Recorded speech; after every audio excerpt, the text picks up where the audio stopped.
Today's episode comes to you from the Blue Chew studio. Right now, when you buy 2 months of Blue Chew Gold, you get the third for free with promo code JR at bluechew.com.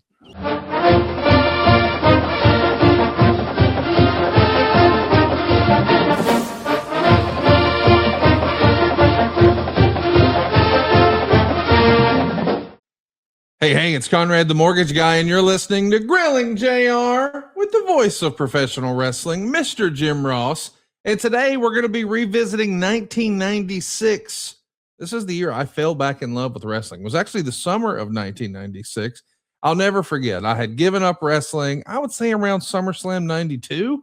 Then I find myself flipping through the channels. I think it was July, maybe it was early August of 1996. And I asked myself, why is Hulk Hogan wearing all black? And what the hell are Diamond Stud and Vinny Vegas doing with him? I had totally missed Razor Ramon. I had totally missed Diesel. And I had no idea what the NWO was or what was going on. Immediately, it set the hook. I was back in wrestling. So I wanted to check out what was going on in the WWF. I found out Shawn Michaels used to be the Intercontinental guy. Now he's the world champion. And who's he wrestling? Vader. He's in a feud with Vader? Like, I saw a little bit of Vader before I stopped watching, and I never imagined he would be in the WWF. I was all in. They were on a collision course for SummerSlam 1996, and it maybe is the best free-for-all they ever did. Do you remember those? They used to run a free-for-all before the actual pay-per-view. It would be on like the TV Guide channel and then trying to get those last-minute buys. Well, they had like a bikini blast-off or something with Sonny, which was pretty damn roll tide in 96. But we also saw Yokozuna break the top rope with Stone Cold Steve Austin. And then, of course, there was a fabulous card, but the main event is what everybody talked about. What was real, what wasn't, and what the hell happened to Vader after SummerSlam 96. We're going to digest all of that and all the behind the scenes shenanigans that was going on during the summer of 1996 on a very special anniversary edition for Jim Ross. I can't believe it's been 30 years since 1996. Can you? SummerSlam's going to be here before you know it, and I can't wait for us to talk about SummerSlam 96 together. Let's take a look at SummerSlam 96 with the voice of professional wrestling, Mr. Jim Ross. I'm good, Conrad. Good to see you this morning. You're bright and chipper. Your Dare shirt on. Was that the only one that was clean? I wore it just for you. It made me think of your chocolate cake. You got how many black t-shirts you think we both have combined? Well, like any good wrestling fan, I feel like we probably got at least 20, right? Yeah. Various designs and whatnot. Yeah. It's a black t-shirt day every day. It seems like at a wrestling event. Black is the thing. Those things are good here. I'm in Jacksonville and back in Jacksonville. So life is good. Life on the road is what it is, man. It's just part of the culture of what we do. And so I think everybody's kind of getting back into the swing of things. Yep. You know, it's interesting. You know, you take a lot of things for granted in our life in general. But the young guys, a lot of our young guys have never traveled like this. Right. You know, they got spoiled all those weeks in Daly's place in Jacksonville. So consequently, they're just kind of getting the flow now going into the various cities. And as I understand it, we're on the road every week until December.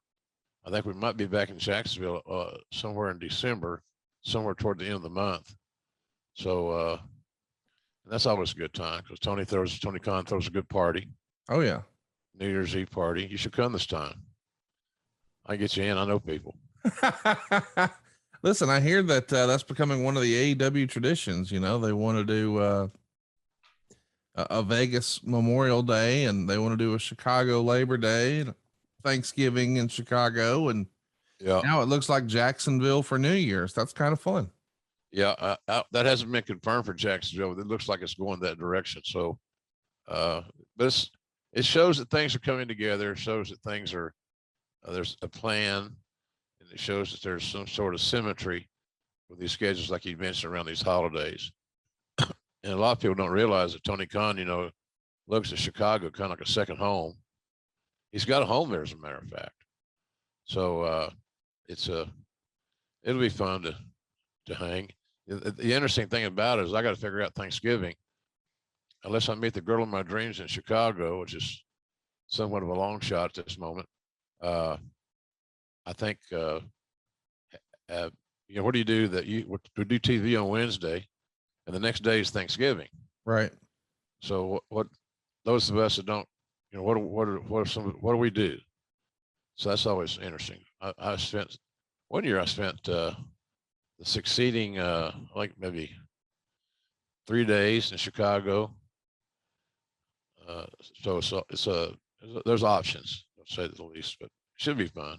I enjoy the traveling aspect, you know, with not being alone at home, doing my best Macaulay Culkin impersonation. I would say there's plenty of options. So we'll figure out how it works.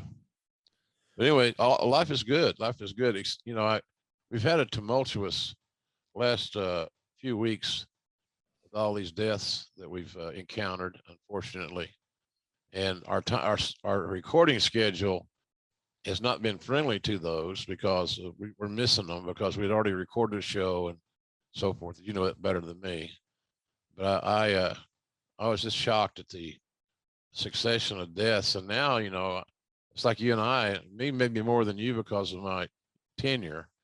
You know, these guys are passing away that I was close to and had influence. You know, when Joe Hamilton, I said this on social on Twitter, I think it was Joe Hamilton and his partner Tom Ernesto, the Assassins, the Masked Assassins, were they did a traveling program where they would wrestle the Kentuckians. They'd go to the territory. One would come in just a little before the other. They'd renew their rivalry. They'd shoot their big TV angle, and off they would go. And it worked. It really and truly worked. And I can tell you that the promos that Joe did on TV, on local TV, for those events were absolutely frightening for a kid that was 62. I was 10. And it just stayed with me forever. I'm 69 now, and I still remember those promos. I still remember his demeanor. He wasn't a yelling and screaming heel.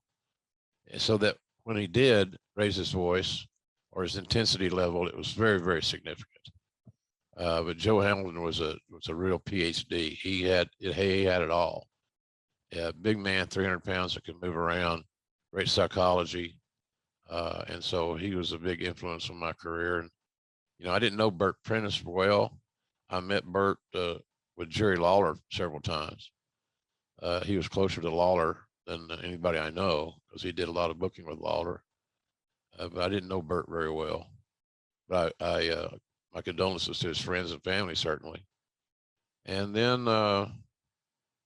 we had, who else we have? Unfortunately, Oh, Bobby. Oh, God almighty. I think I have a hard time recalling that off the top of my head because I don't want to. Yeah. Seriously, I'm not analyzing myself psychologically, but golly, man, it's just he was such a wonderful human being, and he kind of put Huntsville on the map there, Conrad, a little bit because he was always from Huntsville, Alabama. So I love Bobby, I really did. I don't know anybody that didn't love Bobby, quite frankly. I heard a piece on Jim Cornette put out on Twitter, and obviously he was very emotional. Yeah. And rightfully so. They've been best friends for 40 years. Yeah. And I would suggest, I might be wrong, that Corny was probably closer to Bobby than Corny was to family members. You know, he and Bobby and Dennis, he and Bobby and Stan were on the road together, holidays, birthdays, anniversaries, all those things that we wrestlers talk about.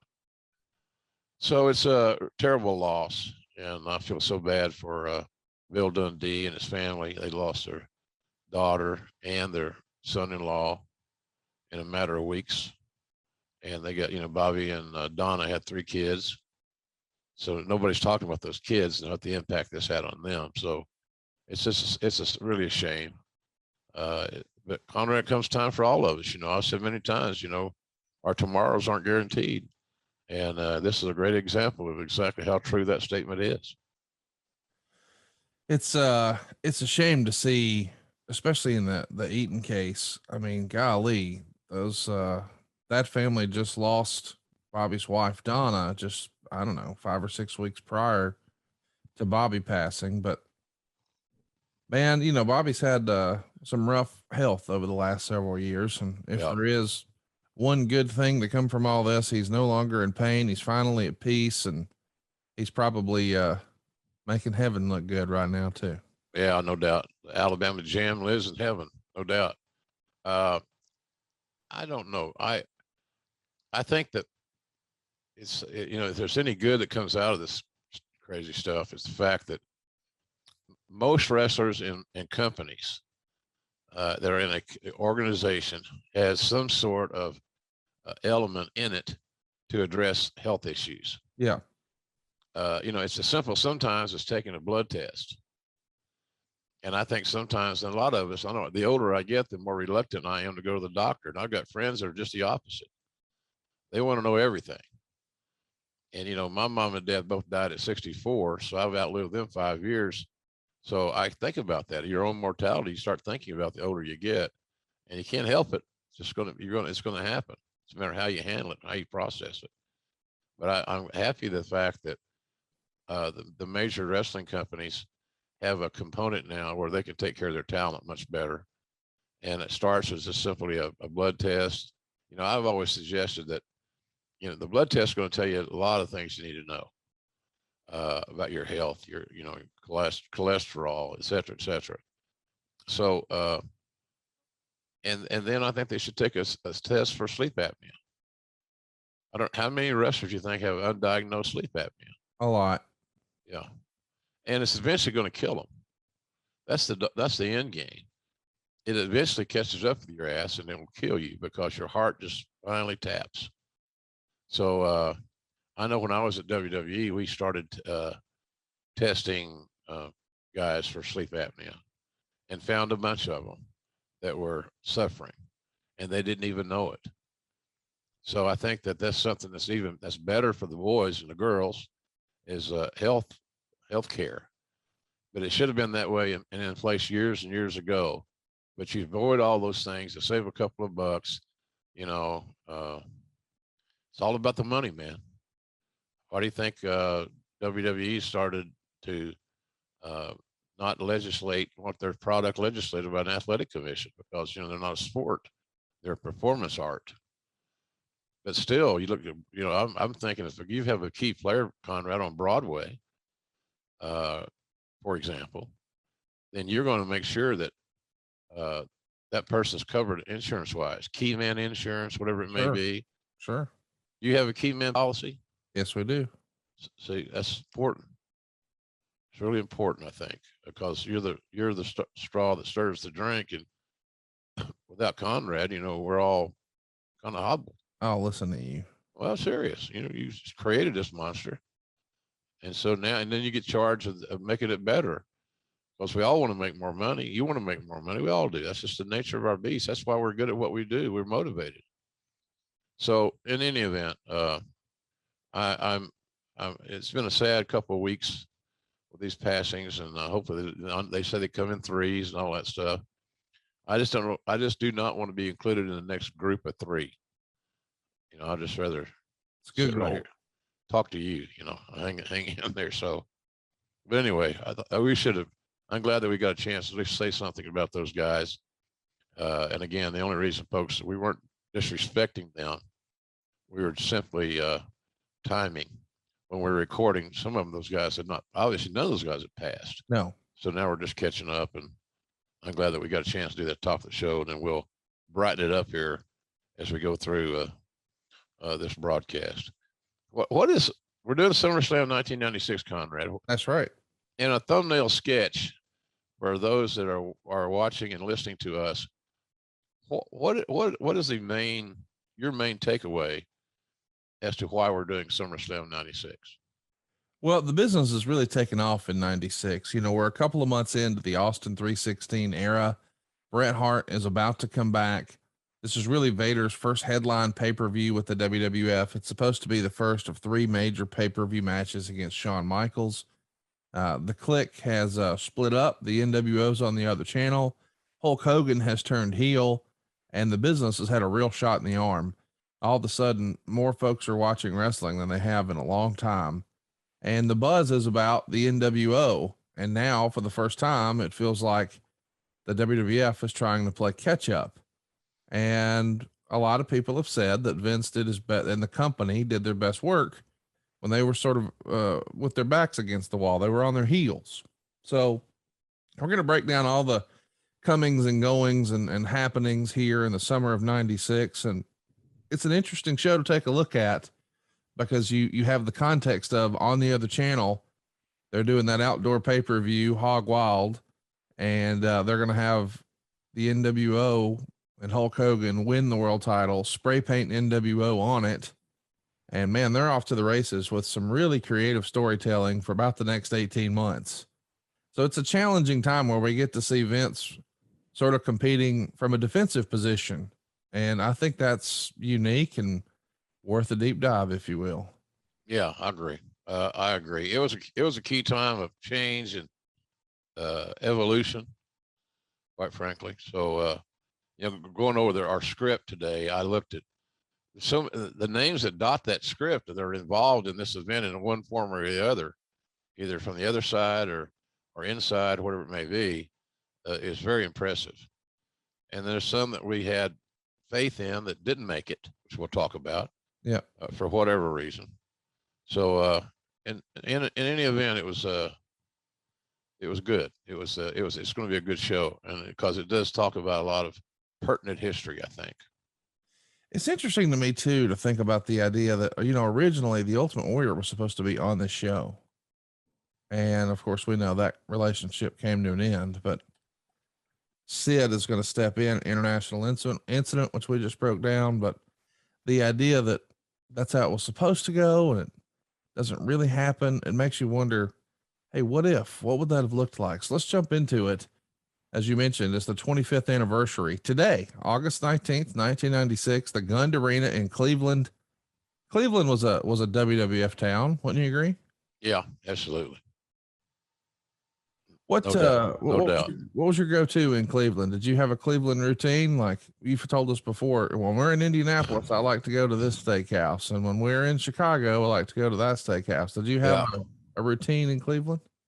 I can't remember. I oftentimes in Cleveland, especially, hung out with Lawler because that was kind of his town. Yeah. Lawler grew up in Berea and a suburb of Cleveland. Of course, he's a noted, well noted long suffering. And long suffering. And the baseball team can't even figure out what their name's going to be, seemingly. The Cleveland Guardians just don't doesn't pop it for me. No, I agree. I don't get that. But anyhow, I'm sure they'll work it out. It's an example of, see, I'm a Native American, and I never looked at the Cleveland Indians as being offensive. Now I might be looking at it wrong, and if on further review, I might say, "Oh, okay, I get your point. I get it." But I'm still not convinced, Conrad, that name needed to be changed. But anyhow, it's like the Redskins. Redskins is a little different deal. It's more slanderous within the framework of the Native American family. So, but anyhow, nowhere in Cleveland.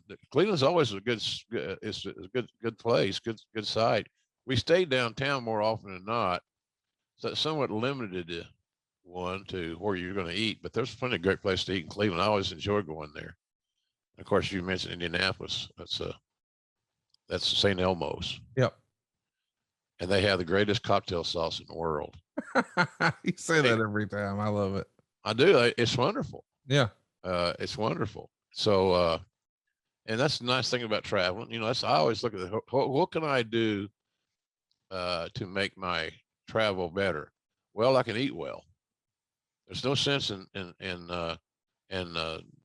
eating bad food or eating at a slop and chop or whatever it may be. You can always have a good meal. That always reminds me of Bret Hart. Bret Hart was perpetually late for TVs, and I asked him one time, I said, what's the deal in the lateness? Because it didn't look good. You're the leader. And he said, I like to have a good meal before I go to work. So the good meal.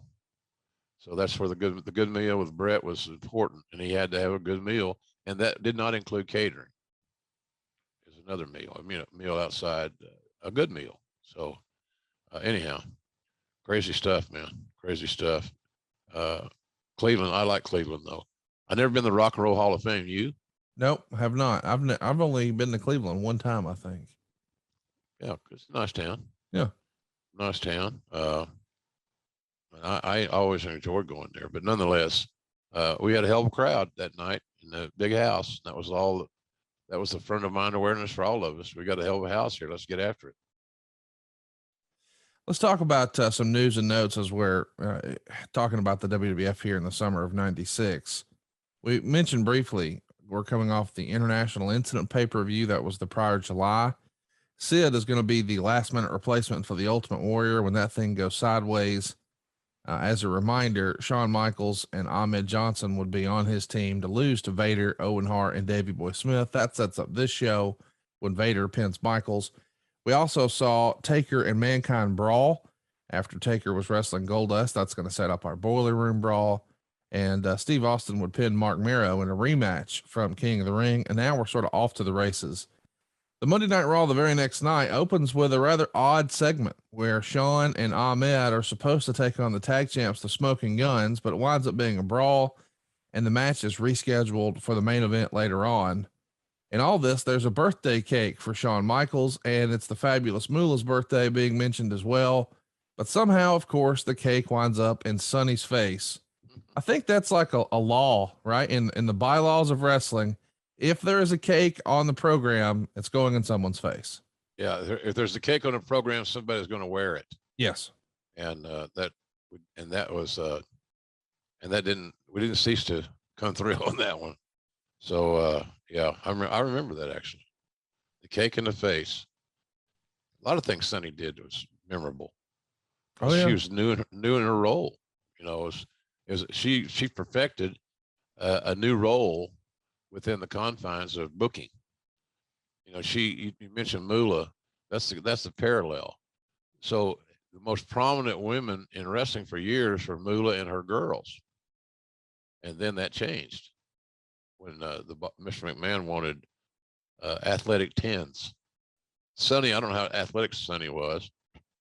She was certainly a 10, but she learned so much with Cornette and Smoky Mountain and being around wrestling and being around Chris Candido, who was a lifelong fan, student of the game. So she had a little one up on some of those guys. And so anyway, that's kind of the parallel. It's an interesting parallel. That's where the business was going. The business was not traveling toward Moolah. It was traveling away from Moolah and to other women, much like Sonny and others. So, and it wasn't about the wrestling, as you could tell. Now, we had some good female wrestlers there that helped those athletic 10s, but that just shows you kind of where we were and moving the business forward. It was a time for Sonny and not a time for Moolah. The other thing happening on this show was we see Stone Cold Steve Austin at ringside for Mark Mero versus the Goon. And Austin's going to be on commentary, cutting promos on everyone. And talked about how the WWF once dressed someone up in red, white, and blue and put them on a bus driving away, kissing babies, and how the WWF should do that with him so we could whoop everyone's ass. So I loved Austin here getting a moment to really show what he could do. Yeah. And this is something that you guys used to do quite a bit back in the day. You bring a wrestler over, you put him on commentary and allow him to do some character work for the audience at home. And Steve Austin, of course, is going to do this and make the most of it. And before you know it, he's the top guy in the business. So I'd say it worked out. Yeah, it worked out very well. And the fact that Steve always took advantage of his opportunities. You've heard me say here, probably ad nauseum for some, but you got to maximize your minutes. And Steve maximized his minutes. That's a phrase kind of made more popular for young athletes who finally get a chance to get on the field and do a real game. But I use it for wrestling because I think it's very applicable. But Austin always maximized his minutes and took advantage of every opportunity that he had. He never looked at any opportunity as less than. Austin never looked at any opportunity that was like, oh, this is not a big deal. You know, I'll do it, but it's no big deal. Everything was a big deal to him. And that could be a blessing or a curse at times if you're trying to manage him or communicate with him. But yeah, he was ready to go. And I can tell you too, and I think Mark Merrill is one of the finest human beings I've ever known in the wrestling business. But he wasn't Steve Austin's favorite opponent. And I don't know exactly why. I never stopped to analyze or ask, because all you're going to get, he didn't want to work with him. So whatever that reason is, probably can't be corrected by me or you. It's what Steve wanted to do. He didn't think he could have his best matches with Mark. And so whatever it was. But nonetheless, the Austin Merrill thing, was not a match made in booking heaven for whatever reason. What do you think of the idea of all these, I don't know, enhancement talent? Maybe that's the right word, but we see the Goon character. This is very much the era of occupational gimmicks. So you've got Bill Irwin here coming in, and we're going to make him a Goon. So it's a hockey player ripoff, and he's got interesting looking wrestling boots that mimic skates. What do you think of this creative? Well, all it was enhanced to do was the guys that we brought in, like Bill Irwin, they weren't going to get over. They were not brought in to get over to be a main event guy. They were brought in to help some of the younger guys that were trying to develop and evolve, people in new roles. And that's kind of why those guys brought in, Tracy Smothers was another one, the toilet guy, Hopper. That was what they were there for. They were there to put on the card. We were doing house shows. They had a chance to go work 10, 15 minutes at a house show with a greener talent. You can't get better working with people that are your skill set or less. It can't happen. It's not going to happen. So that's why those guys came in. They weren't brought in to be stars, but we wanted to give them some credence and some credibility because we knew that their wrestling skills were excellent. Right. And they were excellent. So that was the reason for that. Speaking of these new gimmicks, the show ends with Ron Simmons debuting as Farouk Assad. He's going to jump Ahmed Johnson to start a feud with Ahmed, but of course gets hurt in the angle. And this is a talent that it felt like you guys have been after for a long time. And of course you'd worked with Ron for years prior to this. How excited were you to see Ron finally make his debut, and then frustrated when he's immediately injured? Well, I was always a big Ron Simmons fan, and part of that is football. Yeah. The late Bobby Bowden, God rest his soul, who just passed away here recently, he was effusive on his praise of Ron Simmons. Barry Switzer, another pretty good football guy, said, unless we can figure a way to block Ron Simmons in the Orange Bowl, two of them back to back, we can't win. That's how key a player Ron Simmons was to the Florida State program. He was all everything. And I just got along with him really well. He was straightforward. He's like most wrestlers. He didn't trust many people, and most wrestlers don't. Right. So I just always had a lot of respect for Ron, still do. So we were high on him. It's just head scratching that how some of these creative things came about. Ron's a black man, so he's got to have a new name. He's got to be, it's got to be changed to, Ahmad or Ahmed or whatever the hell. Farouk Assad. What a weird name. Whatever. So, and we went along, what do you do? You're an announcer. You go with what's on the paper. Right. So yeah, but I'm glad we got Ronnie. He's a good hand. He's in the Hall of Fame. He was a rock, no doubt, not the rock. He was a rock firm, strong foundation piece. So I had a lot of time for Ron Simmons, still do. And of course he's immediately in that angle with Ahmed. And as we said, Ahmed gets hurt, and Well, Farouk's going to live to fight another day and thankfully eventually drop that stupid blue helmet. Pat Patterson is a part of the agents and crew that come down to break up this skirmish with Ahmed and Farouk. And it's really the first time we'd seen Pat on TV in a while. Was Pat playing hokey pokey with the company at this point? I know he's had more retirements than Terry Funk. I don't think so. I just think that, I think at one point Vince thought everybody that was on TV should be a character at some level. I see. And Pat was there to lay out matches and coach guys along. He was so instrumental in the careers of so many talents, especially Dwayne Johnson. So, but Pat was Shawn Michaels. Pat babysat, worked on his angles, worked on his matches. So, but Pat did a phenomenal job there. He was a key player, without question. And so then he started getting more involved, and of course, that evolved rather into Patterson and Briscoe becoming stooges, right? Which is a new term for a lot. It wasn't like Mo, Larry, and Curly, and Pat and Jerry. It was a wrestling stooge, so it was a little different. But yeah, Pat was instrumental. He was a big time player. Now, normally here on Grilling JR, we don't usually have guests, but we're going to make a special exception for a Hall of Famer. Ladies and gentlemen, let's welcome the wrestling legend himself, Mr. Jacques Rougeau. Jacques, how are you, man? I'm doing good, but we got to put the record straight when you say Hall of Famer.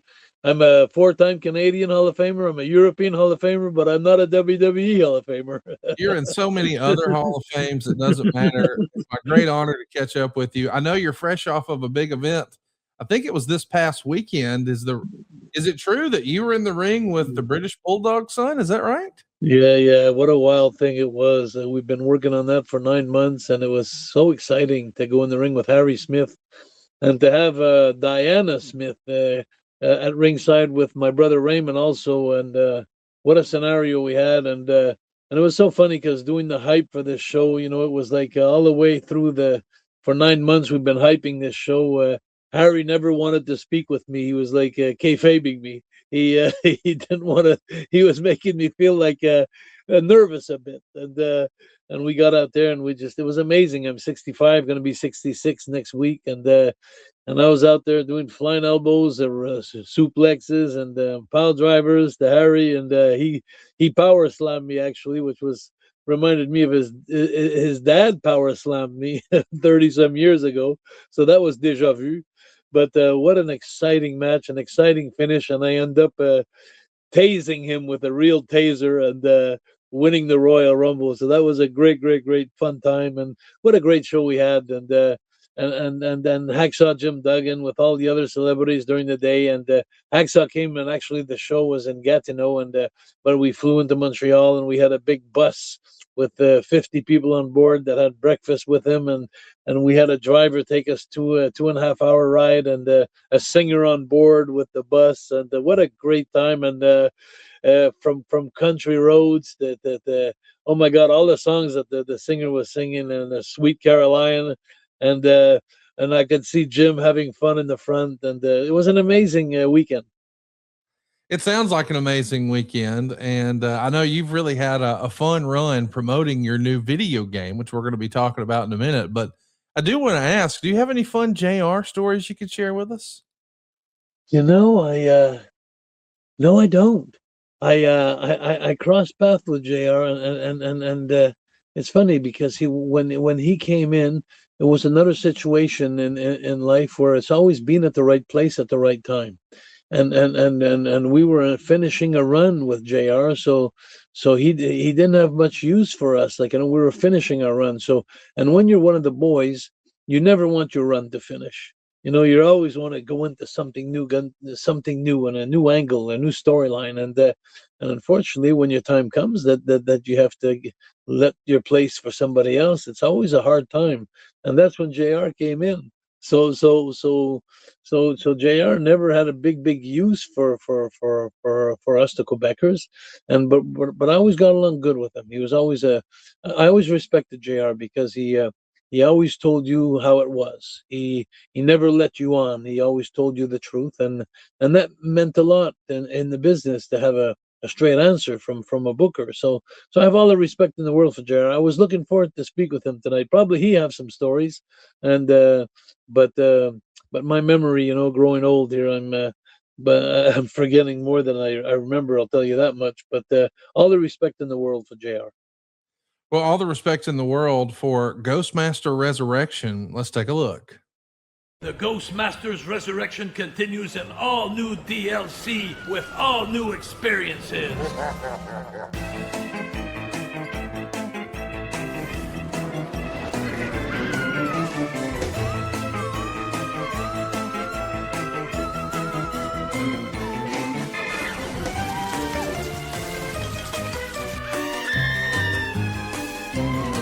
The supernatural officer Jacques Rougeau will rise.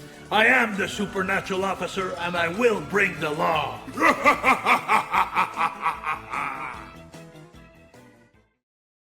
I don't know why that's so fun, but it is. Ghostmaster Resurrection is a puzzle strategy game. The gamer's in the role of the Ghostmaster, who must free a variety of ghosts from their entrapment. And once free, the Ghostmaster assigns the spirits to haunt the innocent people. Ghostmaster Resurrection Season Pass allows the gamer to have ongoing access to new ghosts, new characters, levels, and features, all to add onto the game. Now through December, there will be monthly updates in the form of download content, or we call it DLC, where you can buy individually, or the Season Pass, which provides all of the DLCs at once for less money. Ghostmaster Resurrection and the Season Pass are available now on Steam, PS5, Nintendo Switch, and Xbox XS. One of the new characters coming out on July 30th is our special guest today, the supernatural officer, Jacques Rougeau. We all remember the Mountie and, of course, part of the fabulous Rougeau brothers with his brother Raymond. Jacques, this is a fantastic idea. I love that somehow, some way, there's a version of the Mountie that lives on in gamer form. This is fun. It is fun because there you are immortalizing me in a game that's not even a wrestling game. And that's what's so amazing about it. And I'm so happy my grandkids will be able to play with me. And this game Ghostmasters has been out since 2003. And now they're coming out with all new characters. And this guy from Montreal, Emmanuel Wall from Strategy First, the company, just approached me to do that. And I was so flattered because there's so many other people that they could have approached. And I always ask myself sometimes, why me? But I'm going to take the ride. It's amazing. And the funniest thing is I'm not a gamer. I don't game. So it's like taking an electrician to do a plumbing job. But anyway, I may have to start to learn how to game. But the character itself seems to be very fun. Is you have to free this ghost, which is me, and I go and the role that it's so funny because it's going to be in hockey in different arenas around the world, and you could bring me in your hometown building. And like, I'll give you an example. If you're with the Montreal Canadiens playing hockey, well, if we're playing against the Boston Bruins, for example, then you have always a few fans from Boston that drive up and they go by the seats and they start booing the Canadians in their home building. So the Ghostmaster comes and he goes to scare those unwanted fans in the arena. And so I'm looking forward to learning how to play this game. It's coming out in July, which is going to be fun. And it's going to be in 22 different languages, which is amazing. And hooray for the Rougeau name again. So thank you, Emmanuel Well and Strategy First. I'm just so honored. Well, we're honored to have you on with us. It's a big opportunity for us to talk to one of the wrestling's all-time greats. What's next for you, man? You got any other bookings coming up? Any other things you're promoting? Any events? Any Comic-Con? What's next for you? Well, like just next week, I do some stand-up comedy shows too. That's a thing I've been doing for 8 years, and it's funny because I do a stand-up comedy show where I go across my wrestling career and the wrestling characters and people that I met during my career, but I take the fun parts and I tell funny stories with pictures on the wall. My girlfriend's at Regie there, and she's putting the pictures up while I tell the stories, all the midget stories and all the funny stories, and I have people laughing like crazy. And at the end of my conference, I have a big mat which is about 3 feet thick there, and it's a crash mat. And I go and I always finish my conference where I go pick 2-3 fans out in the stands, and I go and I bring him up on the stage, and I power bomb him, suplex him, and I have so much fun. Some one-liners in there that are so funny, and I usually finish with a cute little girl that I take there, and I power bomb her and have fun with her. And but I've been doing that for 8 years, and it's amazing how I'm having fun with that. So I'm always staying in you could take wrestling out of Jacques Rougeau, but you can't take Jacques Rougeau out of wrestling. And it's like I'm 66 years old next week now on the June 13th, and I have a show that night, and got a couple of shows coming up. I got another one in July, and another little wrestling show I'm booking in July. So it's been my life, Conrad, and I think I almost died in the ring this weekend against Harry Smith. Well, I'll tell you, he's anybody who's been in the ring with Harry Smith, I'll tell you, it's there's a fine line between fiction and reality. And I'll tell you, I just got off crutches yesterday. Actually, I was for 3 days. I was on crutches. I took a bad bump there in the ring, and my body, my brain wanted to go forward and fast like that, but my body didn't fall at one point. Thank God I finished the match with adrenaline and great finish. But I realize now that Harry Smith, first of all, is a tough guy because he's snug. He doesn't hurt you, but it's borderline, but I enjoy it. I really did. There was 3,500 people and cheering the Rougeau chant, Rougeau, Rougeau, and it was fun. It's something that's part of me. Well, we're glad that you were able to be a part of the show. Be sure to check out Ghostmaster Resurrection anywhere you enjoy your games. Mr. Rougeau, thank you for all the time today. This was terrific. Thank you, Conrad. Always fun seeing you again. I think Bruce would have been a good stooge. Oh, yeah. He is now, right? The gate of this show in Seattle is the largest ever for a Raw taping. This, of course, at the time, but $91,092. And I guess there's a misconception that the WWF was really struggling in 96, 97, but the gate numbers don't always reflect that. I think it's just the perception of fans at home because, well, WCW's creative is on fire with the NWO. And as a result, they're more often than not winning the ratings war. But the business of the WWF outside of the ratings comparison was not bad. Is that something that you would sort of beat the drum around the office, sort of saying, hey guys, let's focus on our business, not necessarily what everyone else is doing? I focused on what's next. Yeah. What's next? I saw a press conference one time from Nick Saban, and he's getting questioned after a game press conference thing. And their next game was against Tennessee. And he kept saying, we're on to Tennessee. Another question, we're on to Tennessee. And they were talking about opponents down the road. Yeah. How are you gonna match up with Auburn? It looks like they're coming into their own, blah, blah, blah. We're on to Tennessee. Yeah. And that's kind of what I did. I just believe that we're on to Tennessee and we're on to the next thing. And that's what you should be thinking about is your performance and maximizing your minutes the next time you're booked on television. So that's kind of where I was. I think the boys probably had more dialogue about that than I did. I'll be honest with you, Conrad, I didn't have time to dwell on it. Sure. You're doing payroll. I'm booking the live, helping book the cards and live events. And at this point in time, I was working with JJ. JJ was still there, I think, in 96, right? Yeah, I think he's going to wind up leaving in 96. I'm not exactly sure when, but I think by this point he might have been gone, but just barely. Yeah, and of course, we've talked about before that represented opportunity. And well, our old pal Bruce took a stab at it for a minute and then decided maybe talent relations was not exactly his bag, baby. I think he preferred creative instead. He did. Yeah, he was better at it. Yeah. Bruce is really good at creative. And that was his passion. And paperwork and contracts and minutia, which was the perception of some, just wasn't his deal. And so when Vince saw that, I think Vince even foresaw that because he created a new title for me, which I didn't ask for, but it came with a little bit more extra cheese in my Whopper, so I like that. Oh yeah. That always is a good motivator for anybody. but he found his niche, and as I understand his role now, he's kind of doing that. He's working a lot in creative and administration of that creative. So he's in a good spot now, I think, and does a good job. I was bullshit a while ago about him being a stooge. Oh, we're having fun. We're all stooges. Of course. So Tony what? Schiavone's the biggest of them all. Everybody knows that. Yeah. Let's talk about the bill for SummerSlam.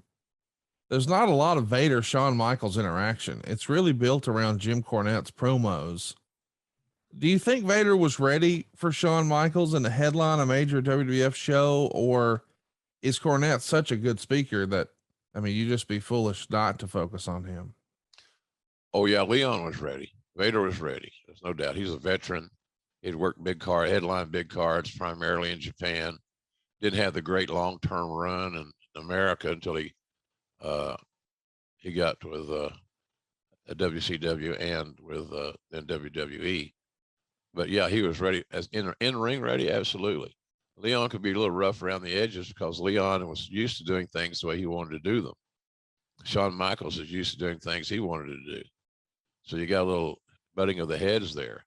And because Shawn was so connected politically with Vince, Shawn normally won out those debates, those arguments, those philosophical discussions, whatever it may be. But yeah, Leon physically and mentally, Leon was ready for anybody, any match. I think we had a chance there to make this long-term monster heel that you could really get if you think back at it, Conrad, how good would it have been for a red hot Vader to be the champion and he be the guy that anoints Austin? Right. Could have been interesting. Been a match I wanted to see, quite frankly, as a fan. So, but yeah, Leon was ready. Leon and Shawn both had issues getting along with people socially. And I don't know why those reasons are there. It's based on insecurity, based on paranoia. And, Shawn was very independent and could be very contentious, quite frankly. But yeah, as far as Leon being ready for the match, hell yeah, absolutely. Undertaker and Austin are going to main event the second Raw on the path to SummerSlam, and Austin gets the win by DQ when Mankind interferes. This, of course, is all to build up that Boiler Room brawl. Who do you think deserves the credit for being the brains behind the brawl, if you will, to adding the Boiler Room concept to the slate at SummerSlam? Well, I'm sure that Taker and Mick Foley both had a lot to do with creating that match, because something had to be created in that unique area that both talents would sign off on. So I would say, without knowing explicitly who, I would think it'd probably be a combination of Mick and Undertaker. And then Vince takes a germ of an idea that the talent seemed to like, and then he refines it, expands upon it. And I was very leery that Boiler Room brawl was going to come off as good as it did because of the environment. You're surrounded by steel and concrete. You're not trained to be a wrestler in this environment. But those guys being two great pros and liking to work with each other, I thought pulled it off famously. Let's talk about Brian Pillman. He's going to debut a new Time Bomb segment. This is a more modern version of the old Piper's Pit, but it doesn't last very long. Was it the inability to really get Pillman to stay on point, or is it because Pillman needed additional surgeries and couldn't keep going? Or was it all just designed to be blown off with this Steve Austin ankle in the chair thing, as best you recall? It's hard for me to remember that. Certainly Brian his interview segments I thought were entertaining. Yeah. They were unpredictable. And that may have been scary at some point in time, especially doing live television, because, we didn't know what was going to motivate Brian and what he was going to say and so forth. But I don't know if there was really a long-term plan there. We were always dealing with Brian's injuries and his health. And that makes you have not the peaceful, easy feeling that my band, the Eagles, would sing about. You just didn't know. Right. I think that's kind of where we were there, to take it small steps at a time. but Brian was certainly going to be utilized to get Austin over. And they had great natural chemistry. There's a story there. There's a backstory there. They liked each other. They liked to work together. So in a lot of ways, it made perfect sense. We got Crush, Brian Adams here. He's going to return as part of Clarence Mason's stable of soon-to-be wrestlers that really never takes off. What was it about Adams that made the company take another chance on him after his steroid and drug convictions years prior? Is it his relationship with Taker or Vince, or what was it? Well, Vince and Taker both really liked Brian. And but let's not forget, Brian was what Vince looked for. Yeah. He was 6'5", 6'6", a lean 280, 300, very athletic.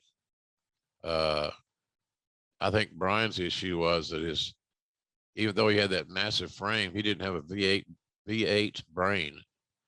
V8 meaning he wasn't a 4-cylinder. He might have been a 4-cylinder as far as passion is concerned, but he relied so much on his size and his athleticism, and we couldn't figure out how to push him. Bruce was friends with him too.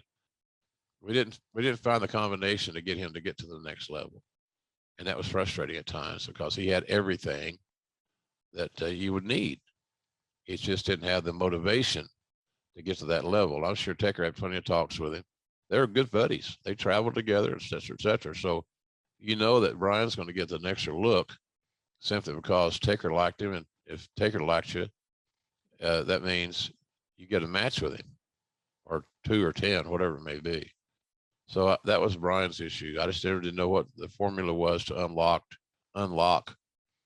his motivational brain to get him to be. Because I've seen in spurts where he was jaw-droppingly good, but there's just no consistency. We've got talk of the Iron Sheik coming back as a manager, and we do see him make some appearances here and there with the Sultan. Is the Iron Sheik just somebody that Vince had a soft spot for? Maybe I could see that being an accurate answer. But you know, anytime Cosgrove was on TV, he got heat. It's still that old anti-American thing. It still sells tickets this very day if you wanted to play that card.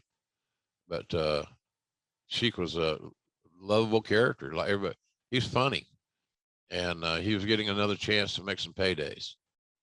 And so I think that's what that was. But he was a natural heat getter, and we needed that. We needed people making an emotional investment to see Cosgrove get beat up, which is a great mark of any wonderful heel. So I think it had a little bit of a nostalgia feel to it. Give the guy a second chance. And Patterson had a lot to do with those type things, because being one of the boys and wrestling, had an amazing career. Pat did, and so he would go out of his way to find spots where guys would fit in a perfect world. So I kind of think it had a lot of sentimental attachment to it because Cosgrove was very well liked. People liked being around him, and he was fun. And you know, he needed a break. I think he had lost a daughter somewhere along there, you know. So, but he was a good dude. I still think the world of Cosgrove. I first met Cosgrove in my little department store in Westville, Oklahoma. He was alongside Danny Hodge, and it's like standing next to Secretariat and some other famous horse you could think of. And he weighed about $190, lean, just chiseled. And he traveled with Hodge. And of course, they never got accosted by fans because the fans would have been killed. But I always liked Cosgrove. Goes all the way back to the 70s. Let's talk about another guy coming in. Kevin Kelly is going to debut on TV, and I think he's primarily working with you. What about Kevin made him successful early on? It feels like he just took to this like a duck to water or fish to water, as they say.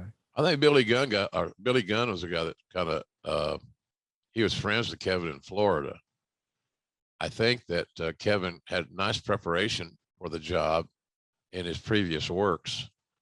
But he was a student of the game. He was like you and me, he was a fan forever. And always loved the business and wanted to be a part of it somehow. Yeah. Knowing as I knew, and I know now that I'm not ever going to be in the ring as a performer.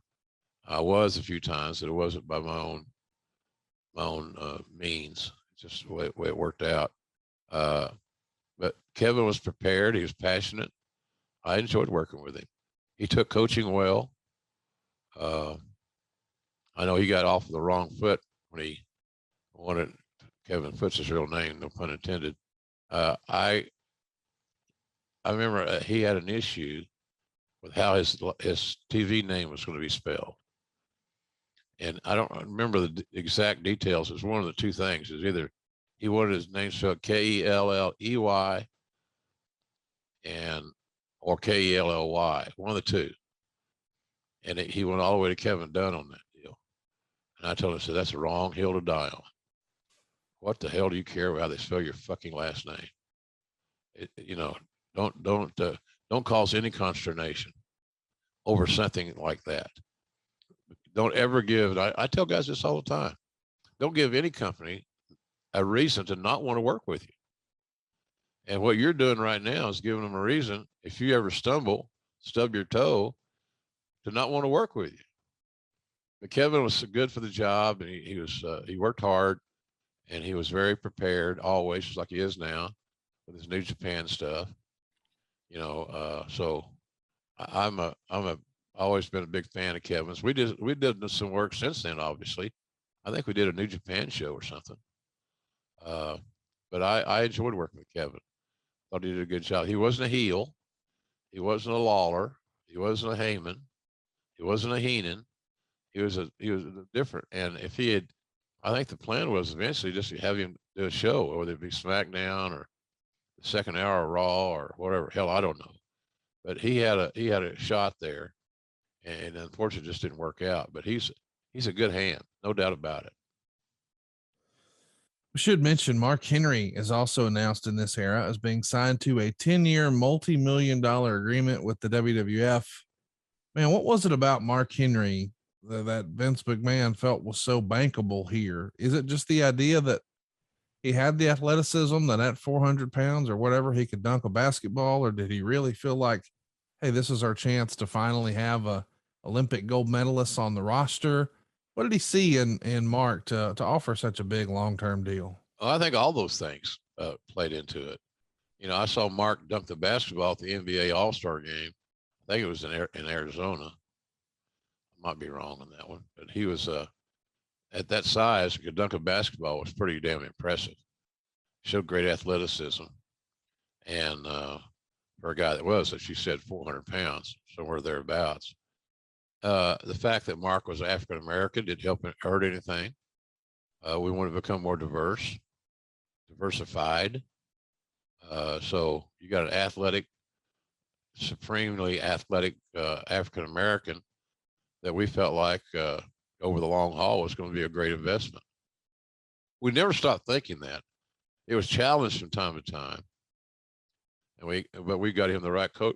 It's a matter of getting the right coaches, right teachers. And I know we sent him to Calgary. He worked out with Leo Burke and I think some of the Hearts. We got him good coaching. And then Mark started grasping the nuances of wrestling. And if you listen to him now on Busted Open or wherever it may be on an AEW Rampage, you can tell Mark has evolved into a real true student of the game. And he does a great job for AEW with talking to a lot of the young kids. He sits in a group with them during the shows and point out things and let them come asking questions. He's a very valuable asset for AEW, which a lot of folks may not realize because he's not on TV all the time. He will be now in some role with Rampage, but in any event, Mark was a long-term investment. He was a project, but you can't replace Mark Henry, Conrad. I mean, God Almighty, look at him. So he was special. He was an Olympian. And over time, he has evolved into one of the most beloved characters in the business. Let's mention Ahmed Johnson is going to win a battle royal to earn a WWF title shot the night after SummerSlam, but the injury he sustained at the hands of Farouk, aka Ron Simmons, is going to prevent that from happening. And that probably gives away the proposed Ahmed versus Farouk match at SummerSlam for the Intercontinental title. You know, we've talked about Ahmed Johnson probably more than ever before earlier this summer, so we'll just keep it moving for now. But I do want to mention, because something that happened back then, I don't think happens these days unless it's maybe a marathon for YouTube like Elevation or Dark, but that's a different thing. When you tape this many shows the same day, don't you open yourself up to perhaps guys getting injured a little easier? I mean, there's the whole adrenaline rush. You got to get ready, and then you got to cool down, and then you got to go do it again. And obviously there's going to be audience fatigue and things like that, but the performers themselves, that's probably a case for those guys as well, right? Well, it shouldn't be if they're in shape. You're asked to go out and work 8 or 10 minutes.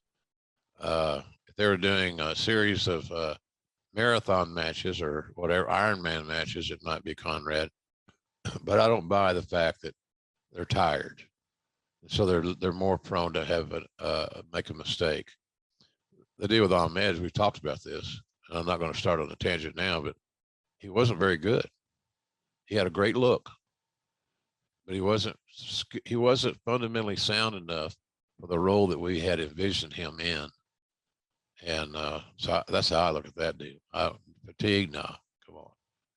So, but he had to work with an athlete much better than he to improve. And then you have to want to improve and listen to those who are trying to coach you up. And I don't know that was always his case. We've got a clip shown here of Mr. Perfect interviewing Bret Hart on the Wrestle Vessel regarding Bret's current contract situation. And then he's asking, when will we know the answer? First off, give us some good Wrestle Vessel stories. We haven't spent a lot of time talking about that. The WWF cruise. Yeah. Well, I remember my lovely little Jan was with me. That's the best thing about the cruise. Other than like seeing a lot of people gambling in games that they didn't have a clue how to win.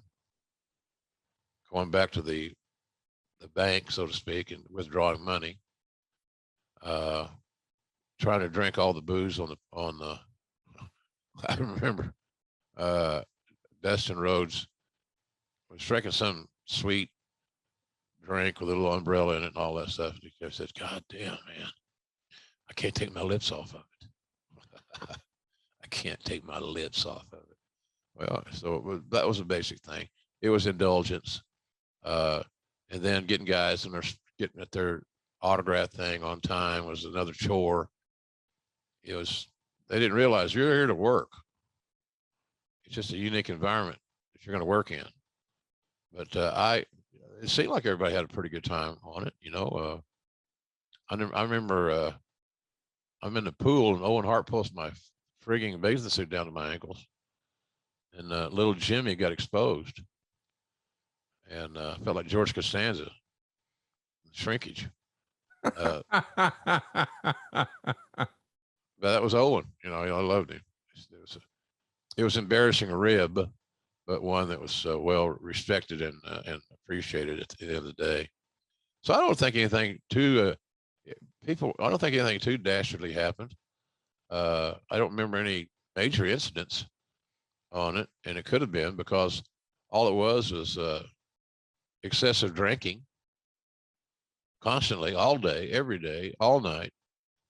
And the cruise was just the scene of the crime. It seemed like everybody had a pretty good time, Conrad. I got a picture out here in my hallway of the group.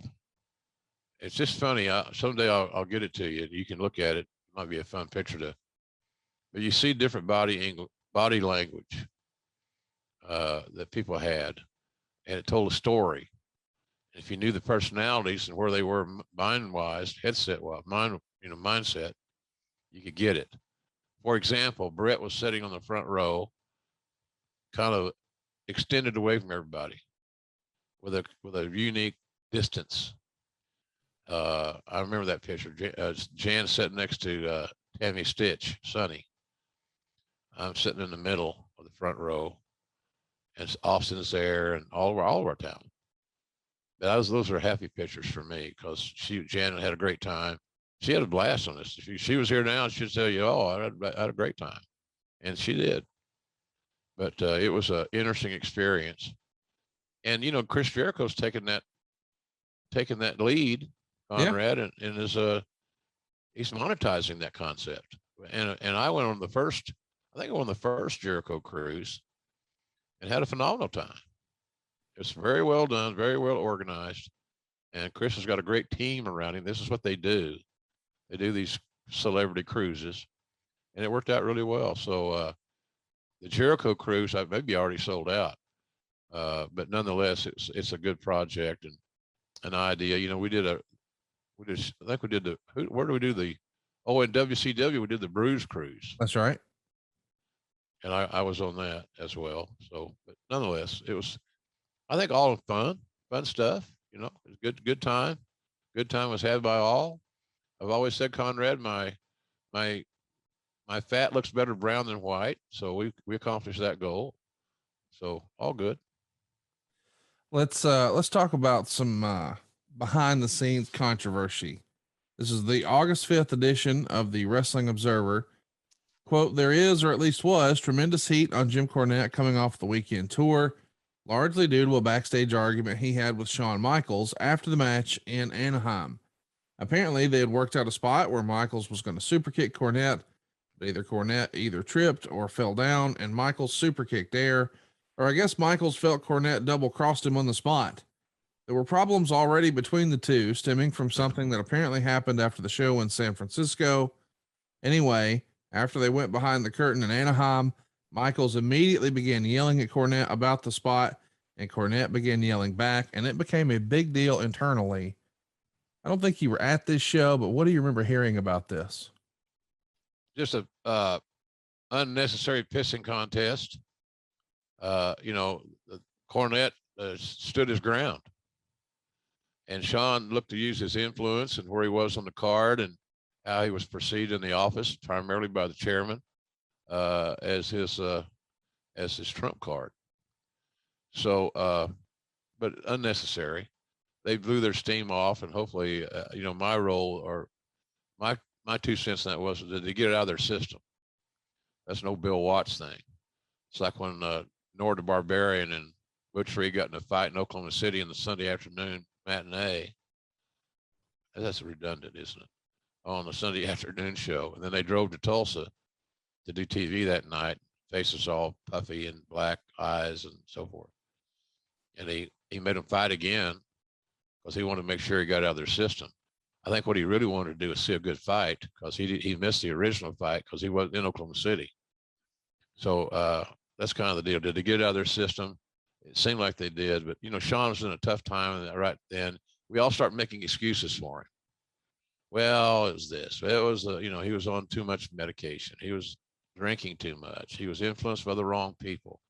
Somewhere along the goddamn way, Conrad. Yeah, we have to stop and look in the mirror. And Shawn's made a great life changes since that time, by 180 degrees, which is wonderful. But he was not so easy to be around. He just was so frigging good. He was in that Flair conversation. When you say, who's the best two workers you ever saw? The old school guys will say, well, Ray Stevens, some of those cats. And I don't know, make an argument about that.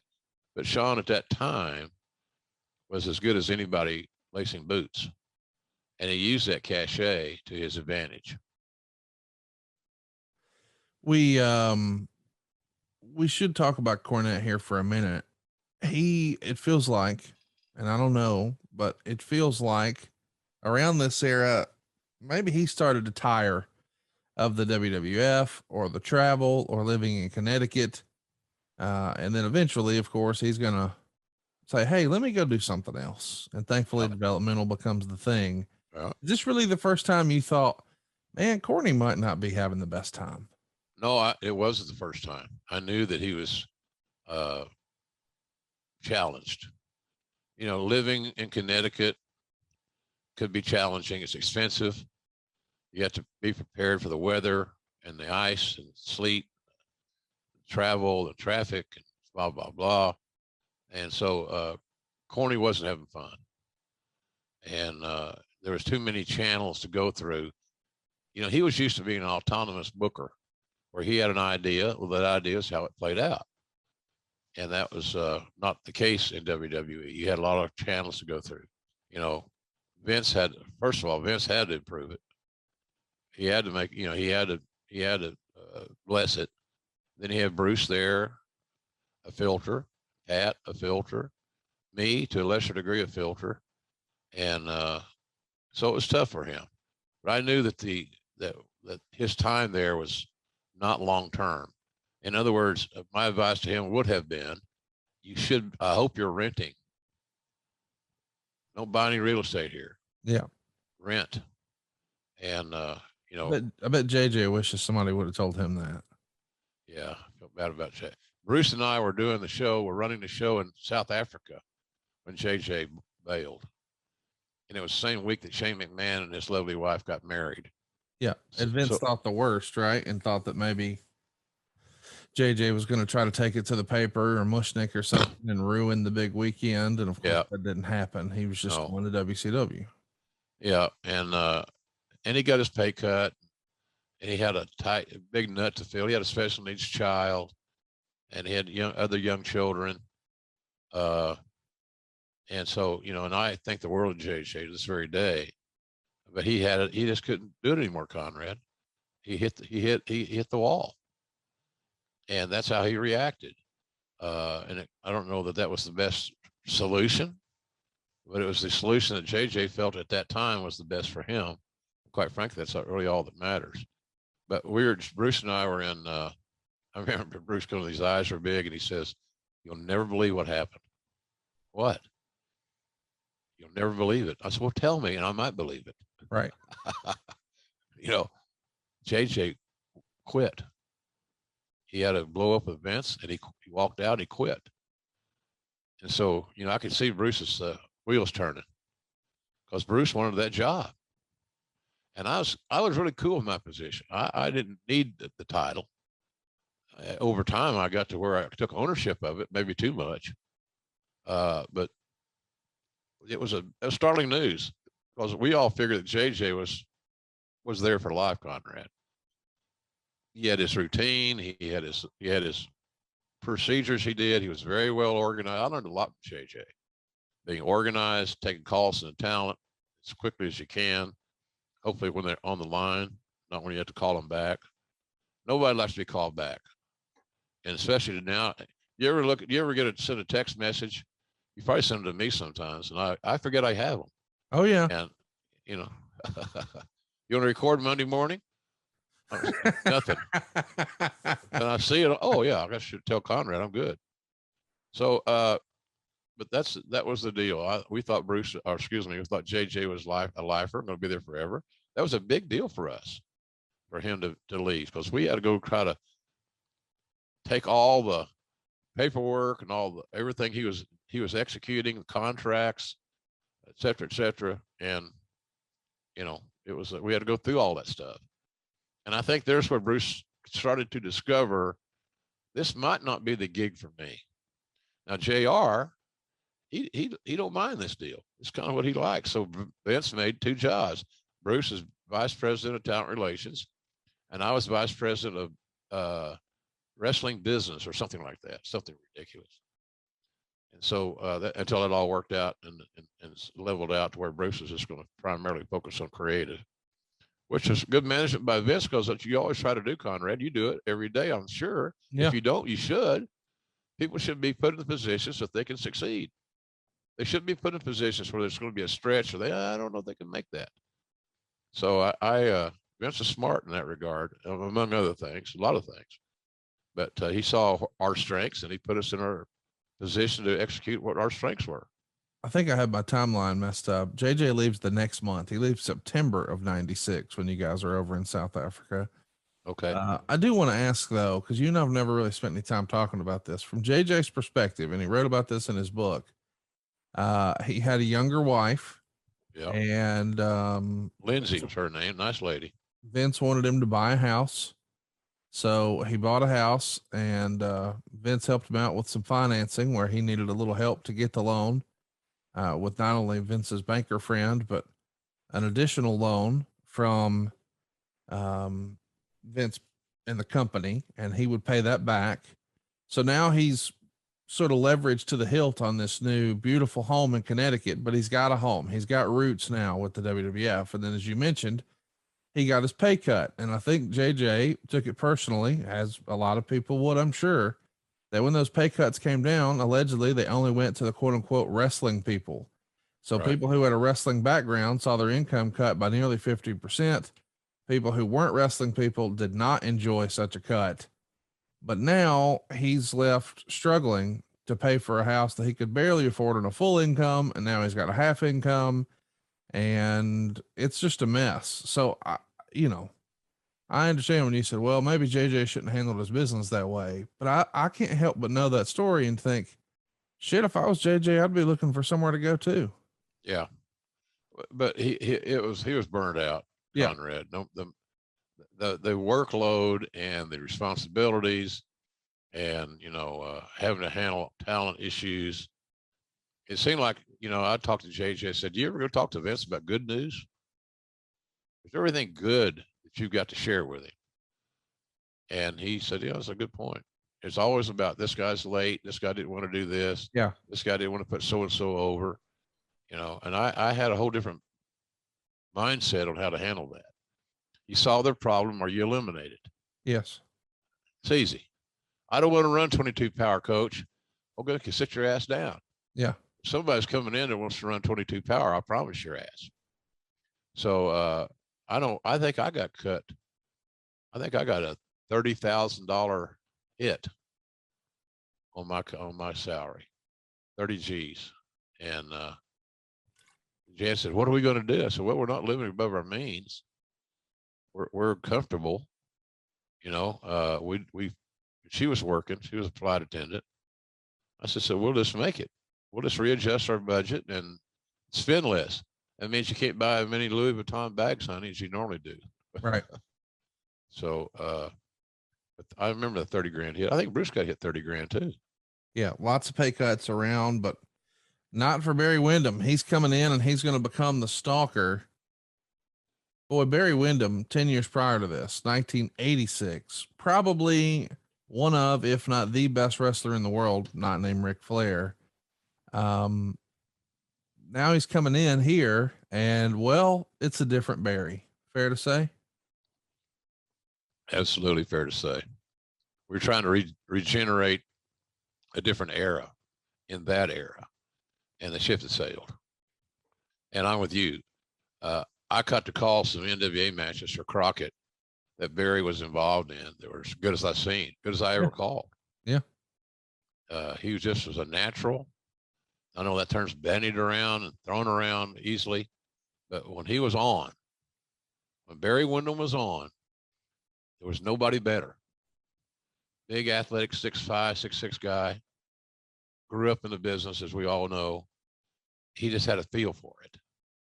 So, but unfortunately, our intentions were good. We all wanted to see that Barry that we knew, but for whatever reason, it was time to readjust, and unfortunately, it didn't work out for him. Let's talk about Ron and Don Harris. They're in talks to be coming back here to the promotion as well. Of course, previously we saw them as the Bruise Brothers. Why don't you think it worked out for them their first go around with the company? Well, they were booked kind of uniquely. They weren't given that monster heel push of two twin brothers that were big, monstrous guys. I thought the booking was a little anemic. Not their fault. Yeah. But I think the booking was a little anemic and it was a little weak. But they're good guys. They were very, they quietly became two of the more popular guys in the locker room because the boys knew that they were men's men. They always had their back, You know, I know they had a little altercation or had some words of Shawn Michaels at one point in time that, you know, that they showed their defiance because they knew that they're going to automatically be on Vince's shit list for, you know, confronting Shawn on whatever it may be. So I remember, I think it was a garden or somewhere where they shut the door in the locker room and had a one-on-one with him and expressed themselves, shall we say. It's just, we had to fix the synergy in the locker room was a huge thing for talent relations. We got to get off this me against the world, and I got all the stroke, and you know, I'm not doing that, I'm not doing this, I'm not, just too damn negative. Yeah. And so you know, we tried to fix that, and over time, the fix was going to be guys that were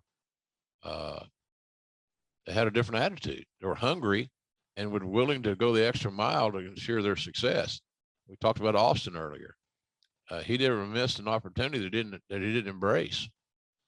Never approached a challenge that he didn't want to meet. So that's kind of where we were with that. I just don't think that Ron and Don were, you know, I like what they did. They're a solid team. Were they a great team? I don't know if they were a great team, but they're a good team, and they look good in an 8x10. They look good coming to the ring. They're smart guys. Both of them. They've had success outside of their in-ring wrestling career since they've been away. Oh yeah. So you know, I was always a favor of those guys. They were always nice to me. They're polite. They respected the coaching, and so they deserved better than they got. But the booking didn't do them any favors. Another person I want to mention is Dr. Death, Steve Williams. He debuts here, but in ECW.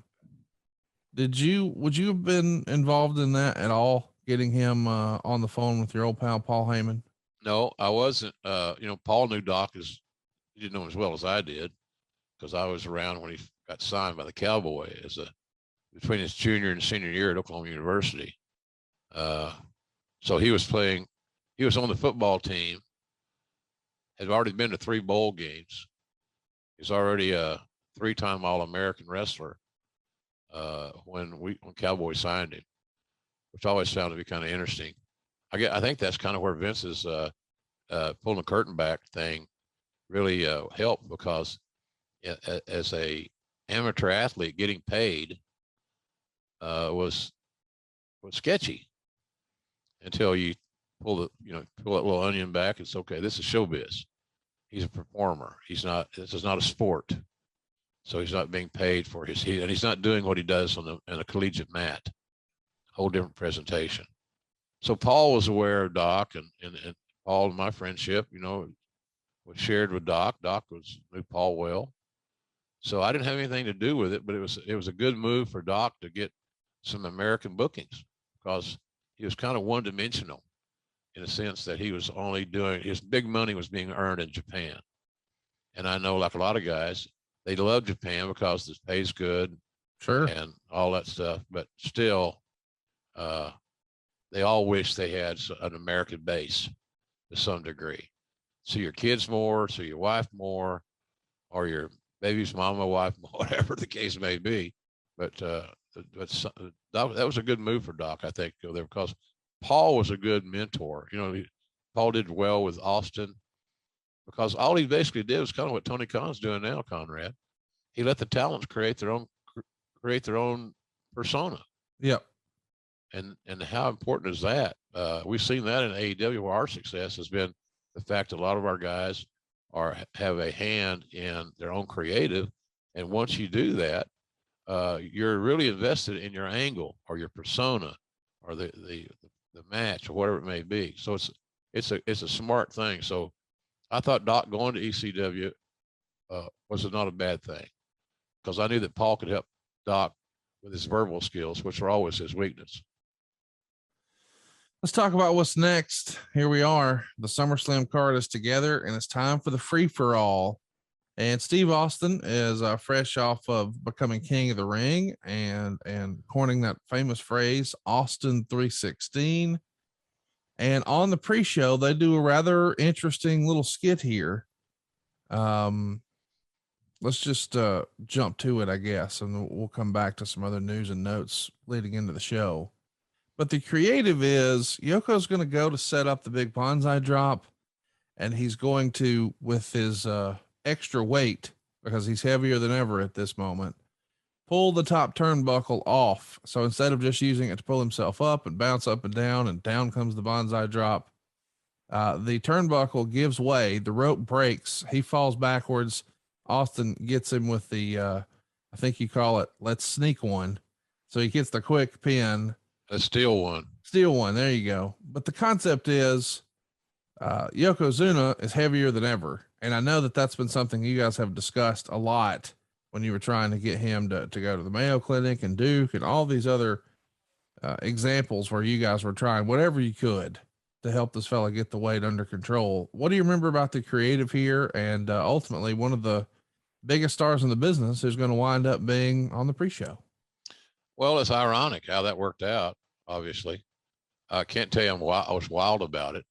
But it got Austin on the TV and it got Yoko on the television. It added a little bit of sizzle to the pre-show, and we're using the pre-show like an infomercial. It's free for people to watch. So seeing Austin on there and seeing the crowd and all that stuff, emotionally invest, so forth, I thought was pretty good. But having a what was it segment? 2 minutes, 3 minutes? Yeah, it was real fast. Yeah, it was. They weren't out there long enough to make it stink too bad. They weren't out there long enough to make it great, but they're out there long enough to sell some pay-per-views. So I think that was the whole deal there. But you're right about Yoko. We were very concerned about Yoko's weight, and it was not just the fact that he couldn't execute or wouldn't execute. It was the fact that his long-term health was the issue of this. That's what that was. He's becoming. I had a doctor tell me one time. I said, you got to take charge of this thing because he's morbidly obese. Yeah. That scared. When I heard that description, it scared the shit out of me. Because I just knew that somewhere along the way, we're going to get a phone call that Yokozuna, much like Andre, was found dead in his hotel room. And, we're not prophesizing it, didn't want it to happen, but it seemed like it was inevitable. So I wasn't crazy about it, but I understand why it was done. And not knowing at the time how big Austin was going to get, kind of solidified the rationale behind it. Yeah. I mean, to give clarity or my opinion of what you just said, if you know that you've got a guy who's hot, why not put him on the pre-show and help you sell some pay-per-views? And it is a hot angle. It is an interesting looking way of, it's not something people had seen before. It wasn't overexposed. It felt new. It felt fresh. And yeah, here's this big star. I mean, he's getting everybody's attention. So it feels like a home run. Yeah. Yeah. And again, they weren't out there long enough to kill it. They weren't out there long enough to make it great. They were out there long enough to get the exposure and to create some buzz about that night's pay-per-view. Well, something I know JR is always keeping his eye on is Blue Chew. Hey, you got to hear about Blue Chew Gold. It's the future of erectile function. It's changing the way millions of men are having sex in 2026. And it's all because they've got a new arousal boosting formula. It's going to combine your passion and your performance into one tablet that dissolves under your tongue for super fast onset. There's no more waiting for a pill to kick in. No more moments ruined by performance anxiety. Just the results you want when you want them. You see, most ED meds only focus on blood flow, but not Blue Chew Gold. It goes further by combining 2 ingredients for blood flow with 2 for mental arousal and connection. So you're not just physically ready, you're actually in the mood. This type of innovation is why Blue Chew Gold is the #1 brand in erectile function. And the process is simple and it's all online. Get started today at bluechew.com and go for the gold. Turbocharge your love life and make it easy to get hard. Discover your options at bluechew.com. And we've got a special deal for our listeners right now. When you buy 2 months of Blue Chew Gold, you get the 3rd for free with the promo code JR. That's promo code JR. Visit bluechew.com for more details and important safety information. And we thank Blue Chew for sponsoring today's podcast. I want to mention too, Jake Roberts comes back to the company after going AWOL briefly, and Jerry Lawler was slamming him for being an alcoholic on all the syndicated shows. To the best of your recollection, did Jake have any issues with this creative, or did you view this and did he view this as maybe some form of punishment for him disappearing before the International Incident Show? Oh, I think he probably was uncomfortable with it because it just exposed what the issues that he was having. He's an old time guy. He's an old timer. He's a old school fella. So if it was going to help him draw money and stay on the card and move up the card, then so be it. He's getting tagged back in the game. He's back in the match, so to speak. So he may have had some issues, Conrad, softly said, but he had to realize also that it was primarily because of his lifestyle. Right. And hopefully that the idea was, well, maybe he'll realize that we all know he's got these issues. We want to fix them. We want to help him because we felt like that if nothing else from a talking perspective, that he could still help us. And again, I think, you get a guy like Patterson and, Bruce was there during some of Jake's heydays. It was a matter of giving guys second chances and hopefully they will take advantage of it. So that was the deal. And how do you have a bad match with two guys like Lawler and Jake? They're not going to do everything they could do when they were younger, but they're still going to have a pretty damn good match, you'd think. Yeah, it's going to be an interesting match. We're going to talk about it here in a minute. Let's also mention on the way to this show, you guys run Madison Square Garden, and Chris Candido, who's wrestling here as Skip, gets hurt in a match against the Smoking Guns. On this same show, Mick Foley would finally make his Madison Square Garden debut. It's a 30-second win over Jake Roberts, but still, knowing the history of Mick Foley as a kid, hitchhiking to this arena to see Superfly jump off the top of the cage, and now he's actually one of their performers in the middle of a WWF ring in Madison Square Garden, had to be a big deal for your old pal Mick Foley. Yeah, it was a win. We got a win there. All the way from, he's going to break your heart. You're going to see it. You're going to feel it. You're going to know it. You're experience it. But we made it to the Garden, Nick. Here you are. And I know he had that nice toothless smile was very prevalent. So it was a win. I felt good for him. I felt like this is kind of what he wanted, to make that 360 and get back in get to the Garden, not only as a fan, a hitchhiker. Sweet Hitchhiker, is that a song? I think it is. It is now. It is now. Sweet Hitchhiker. I think John Fogerty sang that with Creedence. In any event, it was a great day for Mick. And it wasn't like he was getting paid by the hour. At 37-second match was a way to open eyes. Oh, God. Because a lot of fans are still of the belief that Jake was still a major star. Right. Because of his previous run. And, we can't forget how big a star Jake was there at one time in WWE. So for Jake to put Mick over in a short match like that in the Garden, it's a big deal. Quite the moment for Mick Foley. Let's talk about somebody else who's going to go make their own moment. Duke Drosay is going to leave around this time to go to law school. That's not something I would have ever guessed. Did Duke have any conversations with you about where he was with his wrestling career and maybe deciding maybe this wasn't for him? Yeah, we talked about it, and I was always honest and upfront with the guys when they would ask those questions. This may not be your destination. He's a very bright guy and very cerebral, and understood what I was saying.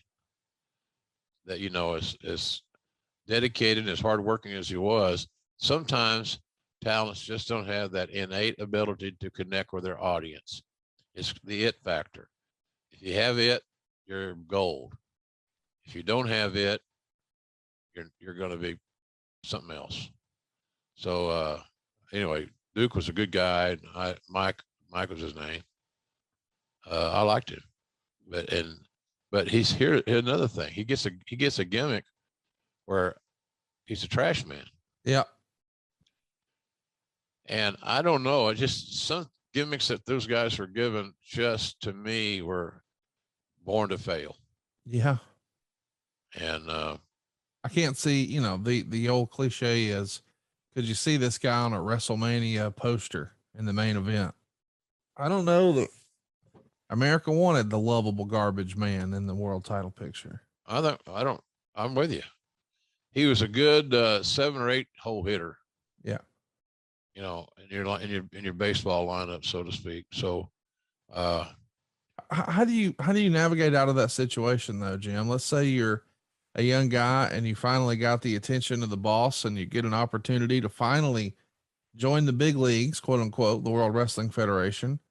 And you're all excited because here it is, this thing you've worked for your whole life, your dream is coming true. And they tell you, well, we want to make you a garbage man. What would your advice be in that moment? well, take the gig and make it your own and make it better than it sounds. You know, that's easy for me or you to talk about right now, but that's kind of your option. This is what the owner, GM, head honcho wants. Try to make that work and add to it, contribute to the creative, make your character less one-dimensional, because you're like you phrased it, the friendly neighborhood garbage man probably is not going to get you on that WrestleMania poster. And by the way, it didn't. No, unfortunately. The rumor and innuendo in the newsletters at this time is that the company is thinking about running a 1-hour weekly pay-per-view on Saturday night based out of New York City. So this predates TNA by several years, but the original idea allegedly was it was going to be a weekly 1-hour pay-per-view. Of course, we know it turns out being the syndicated show Shotgun Saturday Night, but in a much different format than what the company was doing at the time. Was this the brainchild of Bruce Pritchard or Vince McMahon, or what do you remember about the early idea and concept of Shotgun Saturday Night? I think that was Vince's idea. I think, or at least it would start there or continue from there. The weekly 1-hour pay-per-views, I never saw a long-term future in. Right. You're asking people to spend more money every week now. And they're in a 1-hour pay-per-views, what, book right, maybe 3 matches. So I didn't feel like that was a hit. So when it went to Saturday night syndication, then this becomes a matter of, Conrad, of you know, are we getting the right stations? Do we have enough coverage? And is this more creative for Vince to do? He was on that show. So I don't remember who all he worked with. I didn't work on that show, which didn't bother me because I didn't have to go to New York on Saturday night. But yeah, I think that it was just it was a shot. It's throwing the hook in the water, hoping you get a bite, and the fish weren't biting on that day. Let's get to the pay-per-view. You're in the booth with Vince McMahon and Mr. Perfect for SummerSlam live in Cleveland. Were you always going to call the show? I mean, how far in advance do you know, hey, we want you on this pay-per-view? Now, that seems silly, but there was a time here where you're not exactly behind the desk for every single show. When are you notified of this, and when are you notified of who your quote unquote dance partners are going to be? Well, I think Vince told me earlier in the week, maybe. It wasn't a big month or so away, but he'd make those decisions a little bit on the fly, and it's totally his call. He was trying to get Kurt some exposure. He knew that I was solid and I was consistent, and he could rely on me. And Kurt, you know, was so talented. You know, he wasn't an experienced broadcaster. So I think I was there basically to help Kurt, and you know, just and Vince, to make Vince feel more comfortable. So that's kind of how I perceived that thing, and it worked out pretty good. You know, I worked with Vince, with Lawler, and the 3 of us, pretty good team. Thought we did pretty well. But I think earlier in the week, Conrad, you know, I'm gonna have you work the show with me and with Perfect, and I was ready to do it. Look, that's what I came for. I came to work. I came to broadcast. So I was happy to get that assignment. Let's mention that this is the highest gate in the state of Ohio for wrestling at the time, $413,168 here at the Gund Arena. There's 14,926 paying fans, a total of 17,000 in the building. So it's a monster success. And we've touched earlier that maybe people think that this era was not that successful for the WWF, but I think that's really only when compared to WCW ratings. But an all-time record gate here. This has to be high fives all around day of the show, right? Yeah, I think so. But again, you got to go work. They're here. We've sold the tickets. We're going to have an ass every 18 inches, which is imperative. So now we got to go out and deliver. And that's always the next ingredient to your entree. You got to deliver the goods when it comes time to go play. Let's jump into it. They're doing a beach party deal as part of the free for all. We've already talked about the Austin Yoko match. It only goes a minute and 52 seconds. But this beach party deal is another opportunity to sell those last minute pay-per-view buys when they do like a bikini deal with Sable, Marlena, and Sunny. And then of course we can't help ourselves. We've got to do some funny ha. We have TL Hopper discover in this above ground pool they've built here inside the arena a floating Baby Ruth. Of course, he's going to pick that up and take a bite. TL Hopper being the resident plumber here. Yeah. The World Wrestling Federation. Tony Anthony. Yeah. It's funny. I saw, I called matches for Cornette featuring Tony Anthony and Smoky Mountain Wrestling. And I thought he was just a hell of a heel. Old school, tough, great mindset, fearless, all those heel things that are good. He was believable. And then when I saw him become the resident plumber, as you referred to, I just shaking my head like, what have we done? He can't be taken seriously as a plumber. I mean, I get it, but so then I got to thinking, well, that's not why he's here. He's here to work with some of these younger dudes. He's a new face. He's a veteran. He's paid his dues. And on the road, when we're booking these house shows, we need these experienced guys to go out there and do 8, 10, 12 minutes with a more greener like wrestler to help them improve their game. It wasn't what we did on TV as much as what we did in the live events with those guys. And, you can't help but get better working with a TL Hopper, a Tony Anthony, or a Tracy Smothers. Although those guys are good. Yeah. So they were used as gimmicks on television, knowing that the ceiling for their persona was limited, but they're going to earn their money on the road. And that was just fine with them because they were getting booked on some of these houses. They were, decent, some great, some not so great, but they're getting regular paychecks and they're getting paid on time, which, it sounds like, well, that's not a big deal. That's just how it goes to the territory. That's just automatic. Well, it's not automatic in wrestling.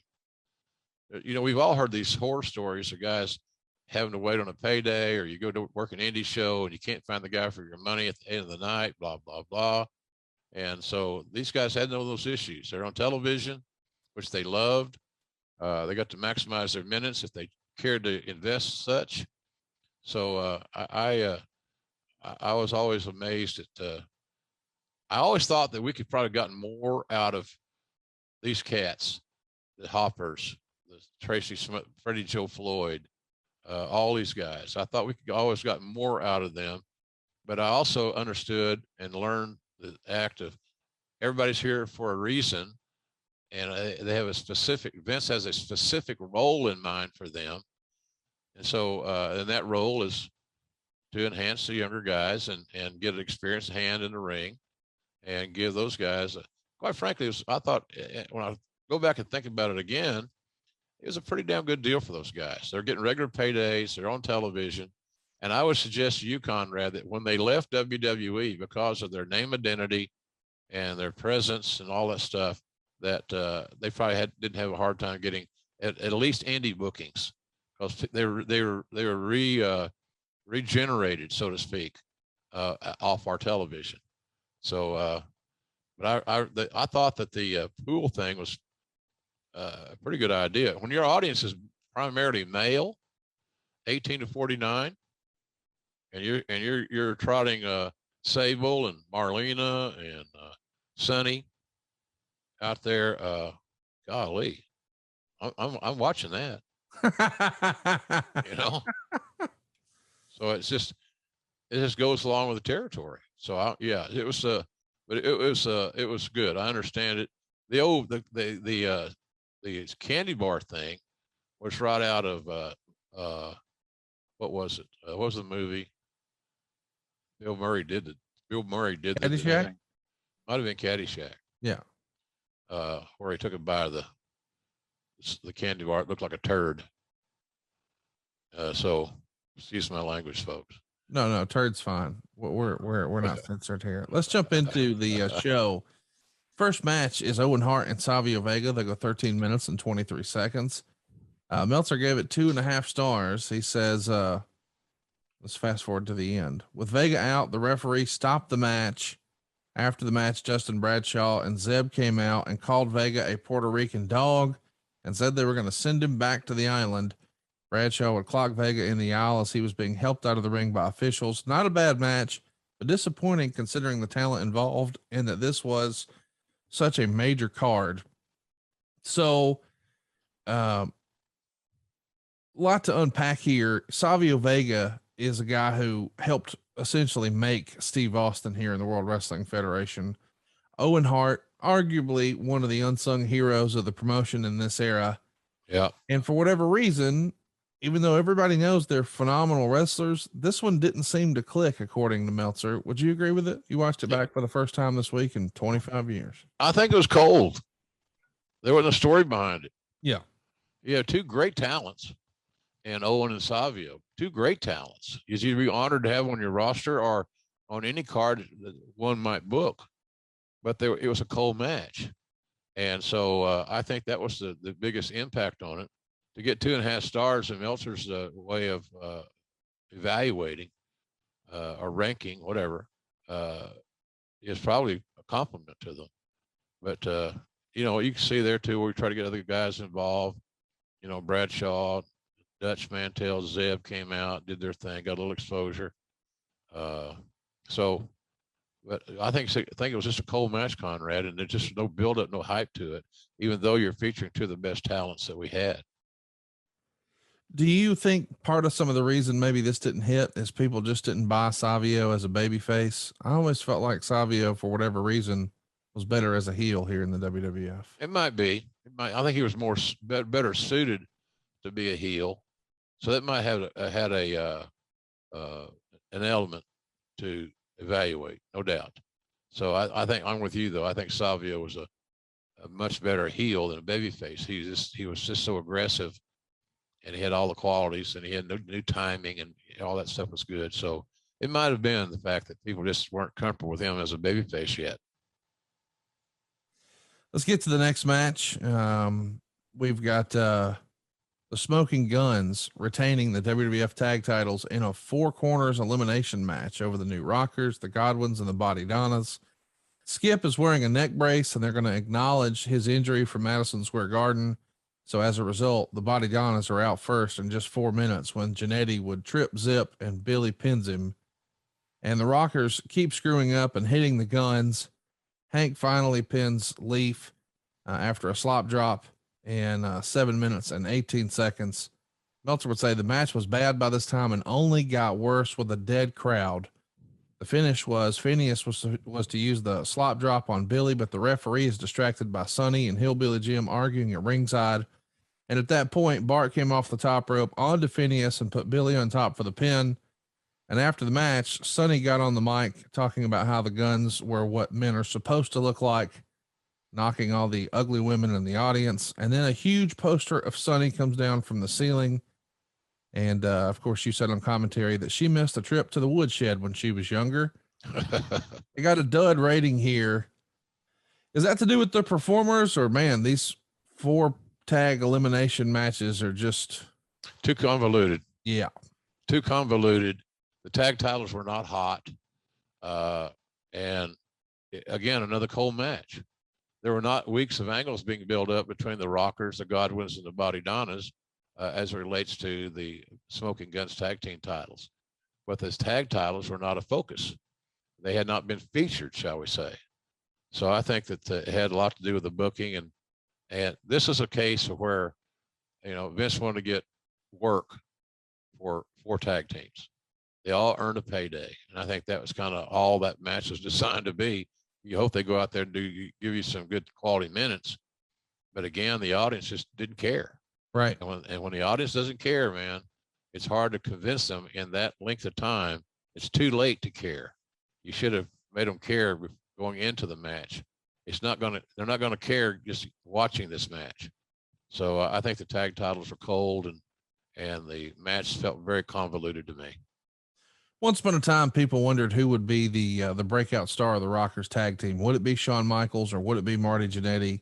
Of course, we know it wound up being Shawn. But I ask all of that to say, when you pair him here with Leif Cassidy, aka Al Snow, it feels like, man, these are 2 really good workers. But it's a miss.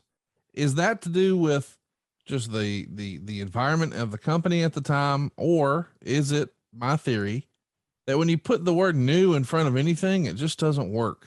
Whether it's the new Rockers, the new Blackjacks, or the new Midnight Express, it's just not going to work, right? All right. I'm with you on that concept. It's just looked at less than. It's like junior heavyweight, whatever. It's all these monikers that are saddled on people that all it does is take them a step backwards. Hey, look, I can tell you that on good days, Marty Jannetty and Al Snow, Leif Cassidy, were a hell of a team. Yeah.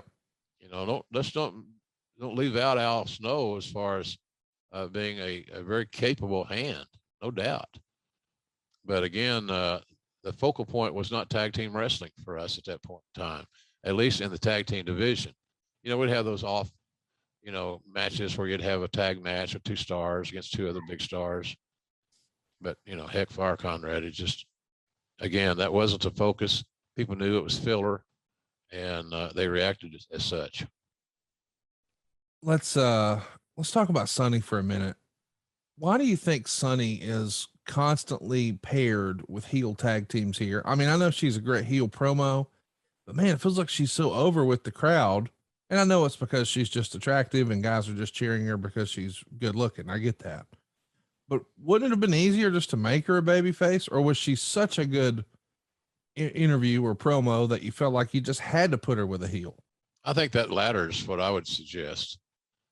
She was a natural heel, and she was more comfortable executing her persona as a villainess as opposed to being a babyface. So, but I think she was natural in the role. And the other thing too, we have to remember, we traveled a lot of miles since then, and having a heel female valet, there's nothing like since Sensational Sherry was getting that big push and all that exposure. But she was a wrestler. She could take great bumps. And I'm not so sure that bump taking was Sunny's forte, even though she did the best she could with it. But she was just a new character, and she's filling a new role. And I think that was all a part of evolution. Just getting another one of those changes we've talked about, where we're slowly making a change. We're moving away from Moolah and our girls. We're moving to the Marlenas and the Sables and the Sunnies, et cetera, of the world. So I think Sunny felt fit better as a villain, Conrad.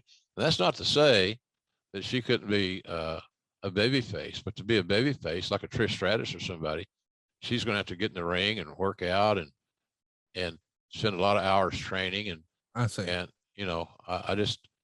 so her role was different. Her role was different than we had seen previously. Let's talk about the next match. We got Psycho Sid and Davey Boy Smith here. They go 6 minutes and 24 seconds. You would think this would have been the Ultimate Warrior spot. As it goes, Smith's going to use his power slam on Sid. But instead of going for the pin, he was distracted because Cornette came out and is arguing with Clarence Mason. Smith goes for a second power slam, but Sid gets out of it and uses the choke slam for the pin. 1 star.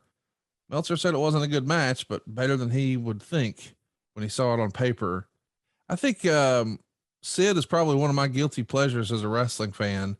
He just had a presence about him. He felt like a larger than life superstar. Yep. And you knew that Davey Boy Smith could work. This, for what it was, I thought was pretty good. What'd you think? I thought it was okay.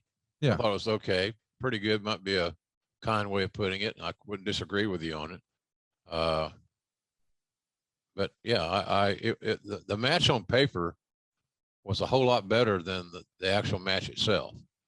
Bulldog and Sid had box office. They had name identity. They both could work, especially Davey. When Davey wanted to work, he was really, really good. And so I think that, I don't know, 1 star, 2 star, I don't know. It's all subjective stuff anyway. But I thought it was okay. And, you know, I wish it had been better. All this gaga with Clarence Mason and Jim Cornette between the Owen Hart match and the Davey Boy Smith match feels like it's designed to just get corny away from Davey and Owen on the heels of the whole incident with Shawn. Do you remember the timeline being that somebody somewhere, whether it's Corny or Vince, made the decision, maybe it's time that Cornette come off the road. He doesn't need to make all these shows. He can still contribute and be right here at the office. Well, that would have been a result of a conversation or conversations that Cornette and Vince had about getting him off the road. And, you know, Corny still does, an innate fear of flying. It's not a joke. It's not funny. It's not, he had a system where, I told the story before, where we're sitting in the runway in Newark, getting ready to fly to Seattle. And John Valdostri was a guy, he's still around, works for Continental. So he upgraded us. And of course, my worst fear came true. He upgraded us for Cornette and I to sit next to each other on a frigging flight from Newark to Seattle. So Cornette's got his routine on. He's taking his medicines. He's chilling. He's going to be an amoeba sooner than later. And all the plan worked perfectly until we had, and at the time we got out to the tarmac, he was gone. I had to fight the flight attendant off of him because we're sitting in first class. He doesn't need anything. He didn't want anything. Just let him sleep, please.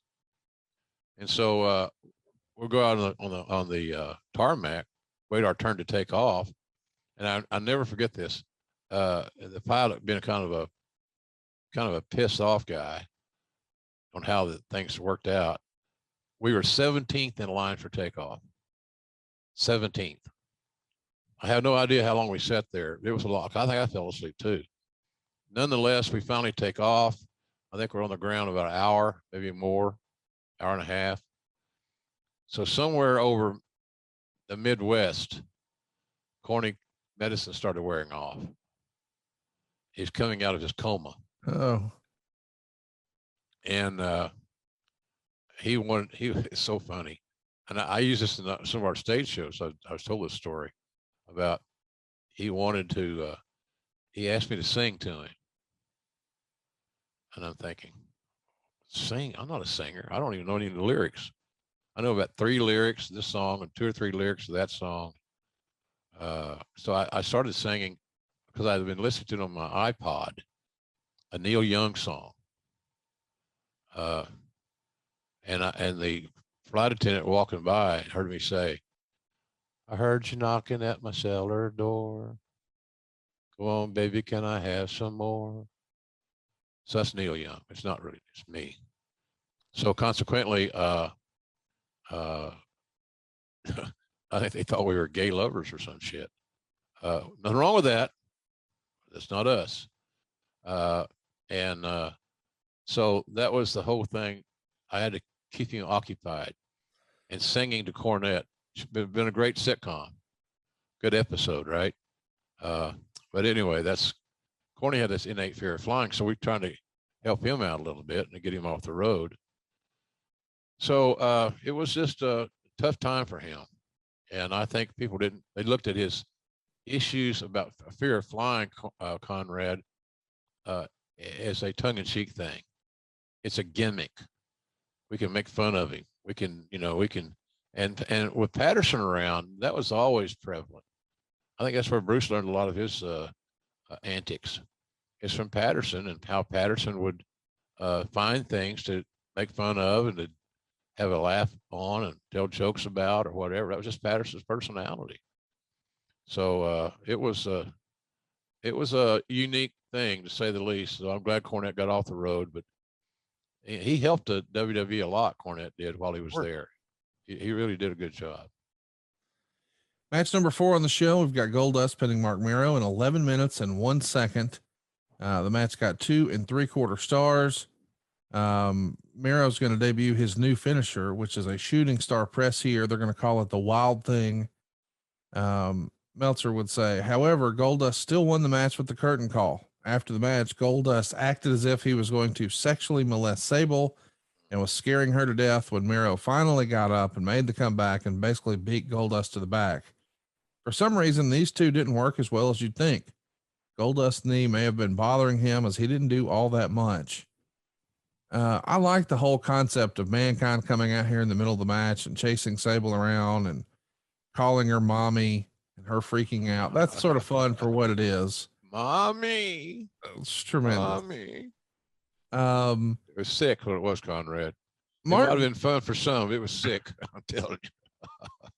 I kind of assumed going into this, well, after what happened to King of the Ring, Mark Mero's going to win. Goldust gets the win. What'd you think?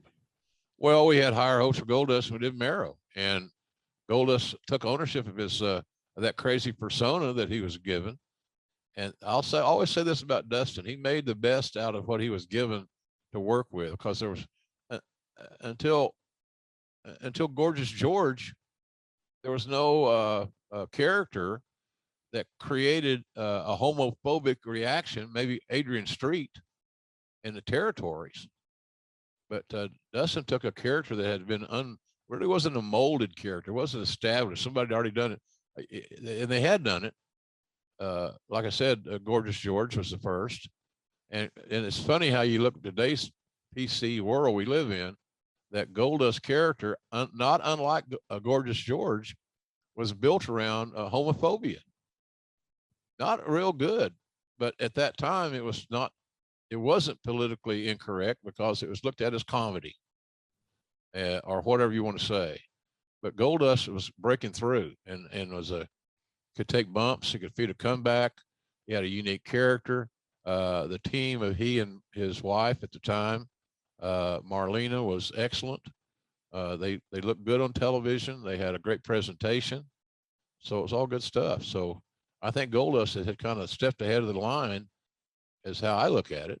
And that would include Mero in this situation. It's interesting to me that we give him this new finish, a hot new move, the shooting star press, and it's not the finish. Next up, we've got Jerry Lawler and Jake Roberts, and they go 4 minutes and 7 seconds. Meltzer hated it, but man, I just disagree. I think this is tremendous old school stuff. It really starts with Lawler coming out and doing the comedy show. He's going to do one joke after another on a live mic as he makes his way to the ring. He's going to make fun of Cleveland, of course, and he's going to be wearing a Baltimore Ravens jersey and cheap heat, because he loved Cleveland. Of course, you know that he was reluctant to play that role, but what else are you going to do? Yeah, I'm sure it pained him. And all due respect to the Baltimore Ravens, the big rival, I guess, at that point in time, or a rival of Cleveland.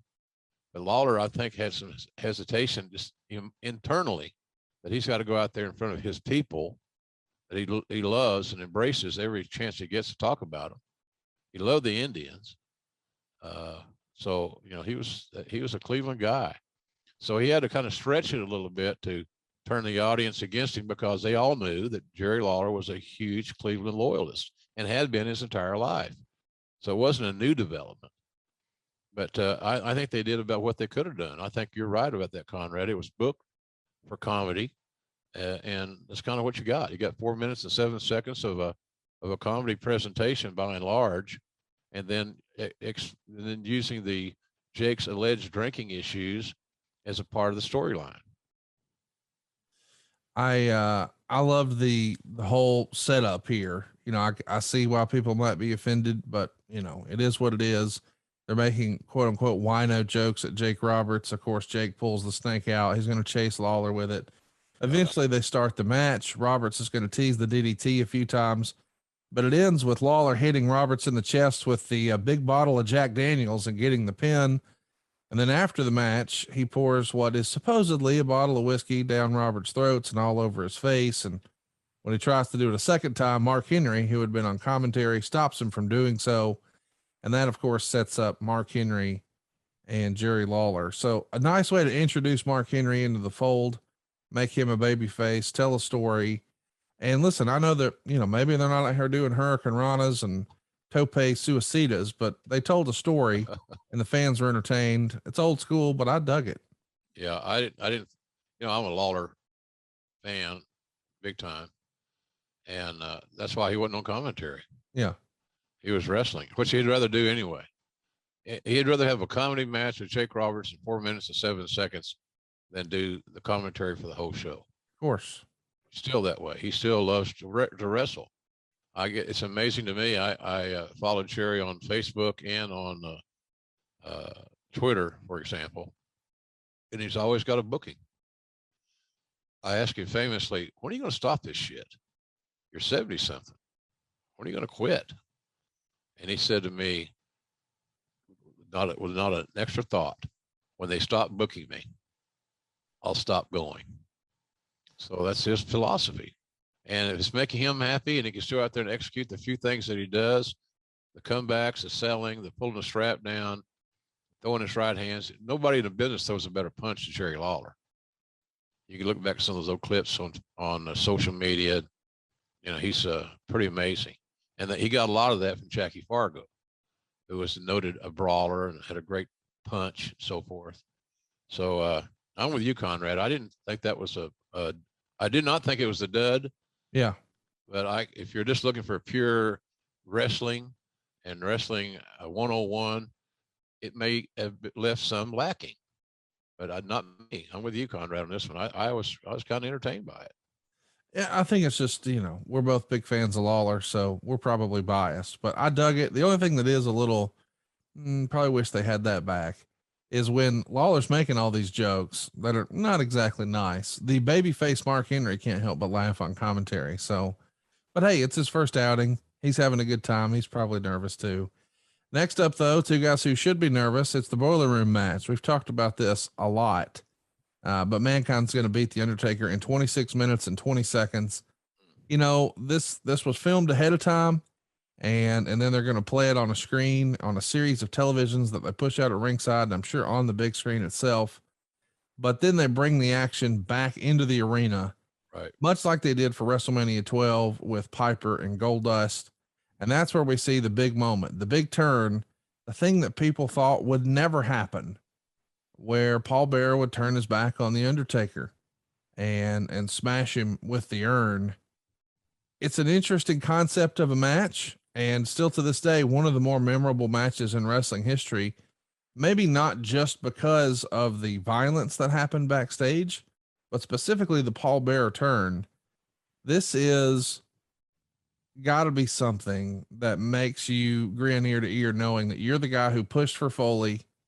And now not only is he working with the Undertaker on pay-per-view, but as a result of Foley being involved here and the success of the Mankind character, the whole Paul Bearer turn, that forever changed, you know, wrestling. I mean, this shaped a lot of little kids in the crowd had only grown up with the Undertaker and Paul Bearer, and to separate them was a major, major deal. Yeah, it was a major deal. And that was the focus of the whole match, was just how do we embellish the turn? Yes. And I thought we did a nice job of that because it was incredible. We needed to come off as incredulous. I can't believe what we're seeing type thing. Pull an old line from Jack Buck. I can't believe what I've just seen.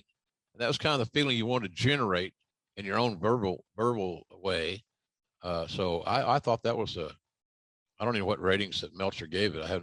He didn't, and because it was taped. He doesn't give taped matches a rating, but Okay. still, he says no rating because much of it was taped. But Bear was great doing the turn, and both worked very hard. The only negative was that the boiler room stuff lasted too long and needed commentary and crowd noise.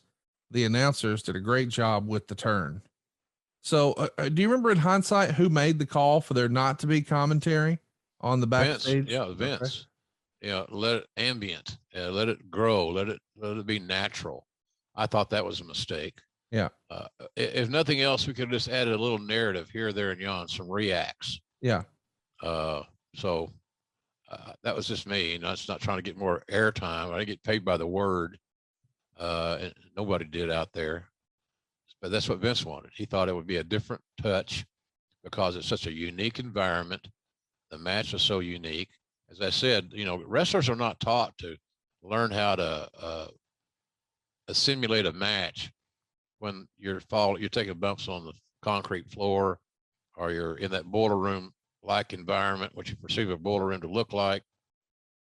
So it was just it needed a little bit of help in that respect.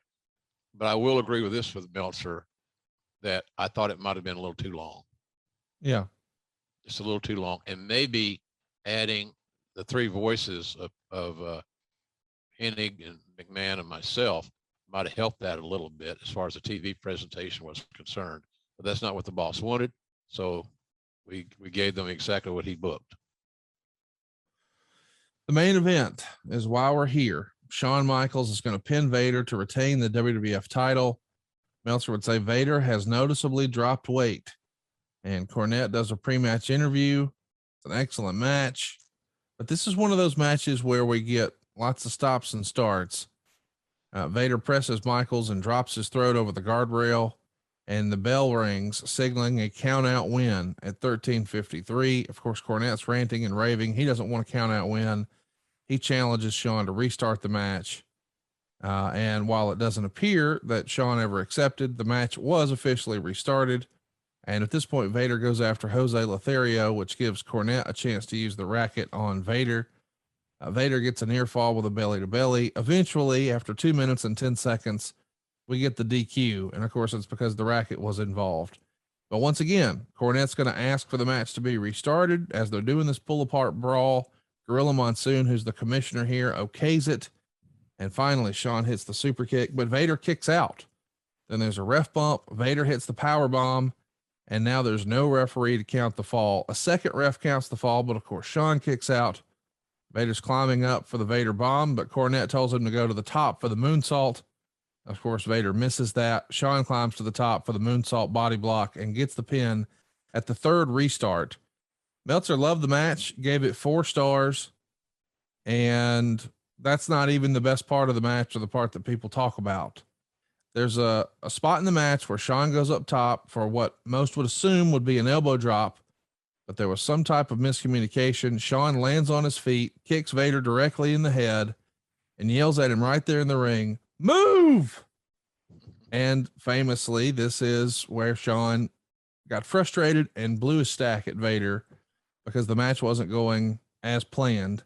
And I think the rumor and innuendo is Shawn had complained that Vader had been too stiff on the house shows leading up to this. And this all comes to a head, and Vader's future with the WWF has forever changed as a result of this match. What do you remember about this? Well, nothing good. You don't lose your cool like that. Shawn had the license to lose his cool because of his influence with the office. Yeah. And Shawn knew that Vince was going to back him no matter what he did. And that's what happened. But Shawn overplayed his hand, in my estimation. It was very unprofessional. And he's just lucky Vader didn't beat the shit out of it, because Leon could have. Leon was hungry. Leon wanted the opportunity. Leon's, like we talked about earlier, these guys that make a lot of money, and they're touring Japan seemingly and almost endlessly. He needed an American base. And now he's in the main event of a major pay-per-view, wrestling for the the biggest title that we have. So Leon had traveled a lot of miles. He had lost weight. He had showed a better commitment to what he was doing. And so I just thought it was a totally uncalled for. You know, Shawn had the deck stacked, and because he had Vince in his back pocket. You know, Vince has often told me, you know, that goddamn Shawn Michaels reminds me of me when I was younger. Okay. Did you do a lot of super kicks when you were young, Vince? Yeah, I don't right. know. But he's talking obviously about Shawn's attitude, his demeanor, that type of thing, Conrad. So it was just it wasn't good. It should have, and the damn match got, you know, as Meltzer's ratings, it got 4 stars. A good match. Yeah. And it could have been a 5-star match if some of that childish bullshit had not occurred. It's a shame that it went down like this. I do want to mention that the original plan, according to the rumor and innuendo, was we were going to have this finish here and then a Survivor Series in Madison Square Garden where Vader would become the champion, and then a rematch 2 months later at the big show in San Antonio at the Dome. It'd be a homecoming of sorts for Shawn Michaels, and Shawn would be crowned champion again. And his second run of his boyhood dream would happen in his hometown. But apparently Shawn's not happy with the way this match goes. They call an audible, and instead his old pal Sid Vicious gets the nod, and Psycho Sid would become the world champion at Madison Square Garden instead. And really, it feels like Vader never got that momentum back again. Do you think, for lack of a better word, Shawn ended Vader's push? Yeah. It's cemented in Vince's mind. He's not ready. Shawn explained to Vince why he didn't want to work with Leon. You know, it went from everything I remember one time, you know, I had to chew Leon's ass out because he didn't take it seriously that you got to wash your fucking gear. Right. You can't let your gear, sweaty gear, sit in your travel bag between bookings. You know, you're off the road, you know, so when the loop is over, you go home, you wash your stuff. And Leon had a propensity to just leave his stuff in his bag. And I had a phone conversation with him one time about that. And the bad part was, I learned from this, he put me on a speakerphone. And I chewed his ass out with his wife listening. And she ironically agreed with everything I said. You got to take personal responsibility, Leon. You got to wash your shit. You got to wash your gear. So he comes back, and, you know, Shawn's, you know, another thing, he got in my face, so to speak, and said, I'm not going to work with him no matter if you book it or not, because he won't wash his gear and it stinks. I get all that stink all over me. It's horrible. So I sent one of the Hebners, maybe Dave Hebner, out to buy a lifetime supply of Febreze air freshener. And what I should have got was Ozium. It's an air freshener that a lot of dope smokers use. You've heard that. Yeah. I heard that rumor. So so all that shit was so unnecessary. Yeah. And you got an athletic monster heel that had universal name identity. And because one guy got his feelings hurt or he was too stiff, I'd never heard of, you know, I had done a lot of due diligence on Leon when we brought him into WCW. Because I brought him in to work. I saw the match with Hanson and Leon, where Leon's eye was hanging, dangling. Yeah. And I thought, God damn, man, I can see some more of this and like it. Not to get a guy hurt, but just their organic and natural physicality had me mesmerized. So we brought them both into WCW. Then ironically, when they got there, they didn't want to work together much. Right. So much of that concept.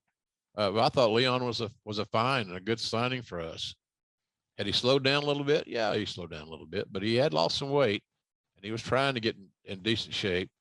And sometimes when you're big like that and you're gassed a little bit, you can end up being a little stiff inadvertently. Yeah. You're just the way it is. So it's a finite art too. You're throwing a punch, you miss, you know, this much and it's a potato. If you miss this much again, I'm going to talk to Vince, which was, you know, that was his go-to. You know, you would think he would come to talent relations or he'd come to the agent, this match that we just talked about, Connie, the Vader Michaels match, had Pat Patterson's fingerprints all over it.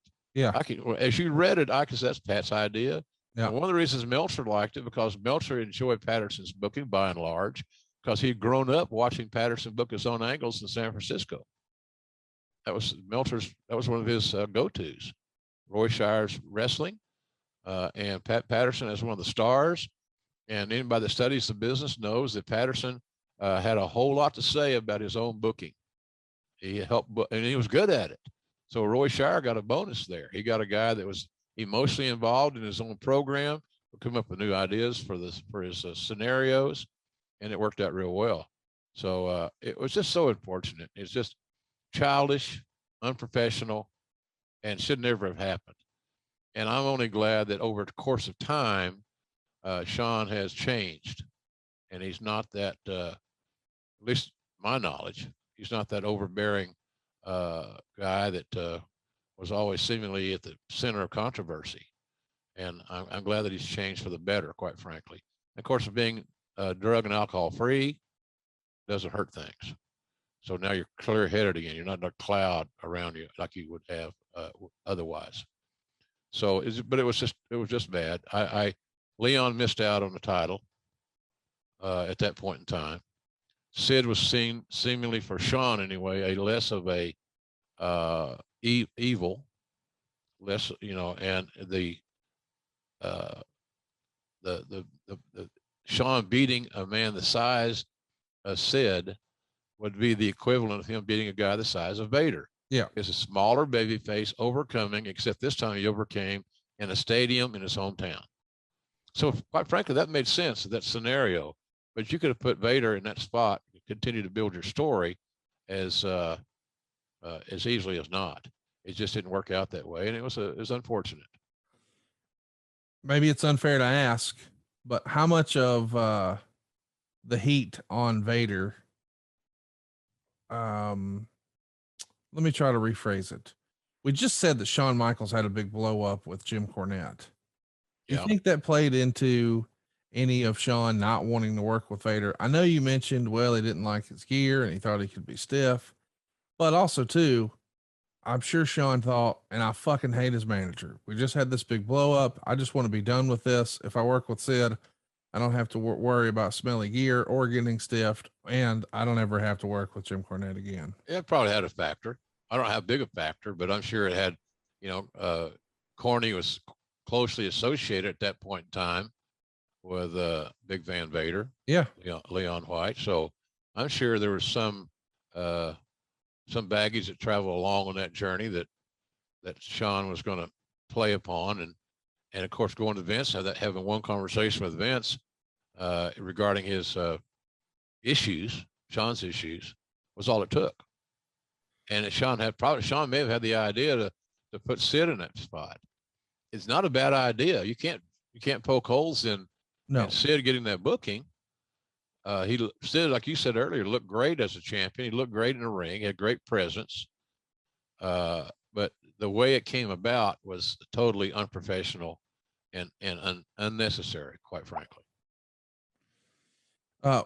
Your boy Bruce has said over the years, we didn't get the WCW Vader. We didn't get the monster Vader. We didn't. That guy was gone. We got the guy who got beat by Hulk Hogan's leg drop. Do you agree with that? Not really. Me neither. Not really. It's how you booked, how you brought in. We didn't do vignettes on Vader of any significance. We didn't set the table for him. I understand Bruce's point of view, and I'm not disagreeing just for the sake of disagreeing. JR disagreeing with Bruce again. That ain't it. I thought we got what we thought we were going to get, and but it didn't work out. So you got to put the blame someplace. It couldn't be the booking. Couldn't be creative, for God's sakes. It couldn't be how we presented the guy, and the fact that Leon probably didn't get the quality time in front of Vince that he should have. I think that's the case.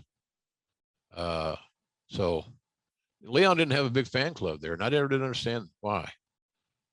I think, he was stiff at times. He was very physical, but I never heard of him hurting people. Having a stiff match is a different ballgame than actually going out and injuring people. And I don't recall, I might be wrong about this. Fans listening could probably point that out better than I, but doggone, I didn't remember Vader being a guy that every time you work with him, he sent somebody to the hospital or they're off work because of the injuries due to his match. So I understand Bruce's point, but I also think that Leon was looked at differently in WCW as a talent and as a man than he was in WWE. And I can't exactly tell you why, because I don't know the answer. Let's mention that this show only got a 29.1% thumbs up in the Wrestling Observer based on the readers' vote, 47.7% thumbs down, and 23.2% thumbs in the middle. Maybe it's just because I look back at this era with rose-colored glasses, but the combination of the free-for-all, the Mankind turn, and I enjoyed the Jake Lawler thing, and in the main event, I gave this a thumbs up, Jim. I would give it a thumbs in the middle, Conrad, just because I appreciate the work ethic and how hard everybody worked, and some of those items you pointed out, I do agree with. Quite frankly, we knew going into this thing, we wanted to have a hell of a pairing and maintain and continue the story with Vader and Shawn. We wanted to have a great turn and get Paul Bearer away from Taker and put him with Mankind. That was successful. The match with Shawn and Leon was not a bad match. No, whatsoever. It just could have had a better. I'm sure a lot of people are listening to this that weren't even aware of some of those things in that main event. Now you can go back and watch it. You can see what we're talking about because it wasn't edited. What's on TV is what's left of that scenario is still there for the eye to see. So it might be something you want to go back and take a look at. But I would say thumbs in the middle. The 14 tag didn't do it for me. Savio was a babyface, didn't do it for me. But it's just sometimes that's what happens. It looks better on paper than it does in the ring. SaveWithConrad.com. My name is Sergio. I'm from Lancaster in California. The motivation behind just following through with this refinance was I have a baby on the way. So just wanted to get everything in order. In the past couple of years, just afraid to pull the trigger, but then it just seemed like the right time to do it. I went to multiple banks, not only the mortgage I had, but then I went to you, and then I also went to several others. And it just seemed like your team, they were just completely honest and outright.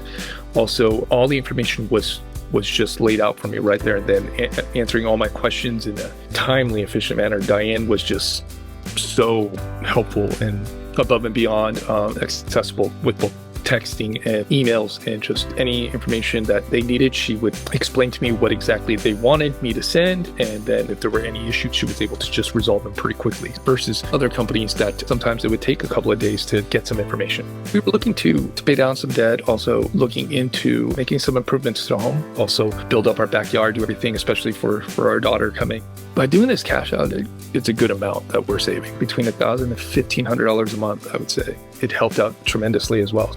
My name's Sergio. I'm from Lancaster, California, and I saved over $1,500 a month with SaveWithConrad.com. Well, and that's the case here. This only drew 157,000 buys. It's the worst drawing SummerSlam of all time. The prior year with Mabel and Diesel, they got 205,000. And what's weird about this is King of the Ring in 95 got 150,000 buys, got 197,000 buys a year later. So on the heels of that major show, you would think, oh, we're trending upwards, but this is way down.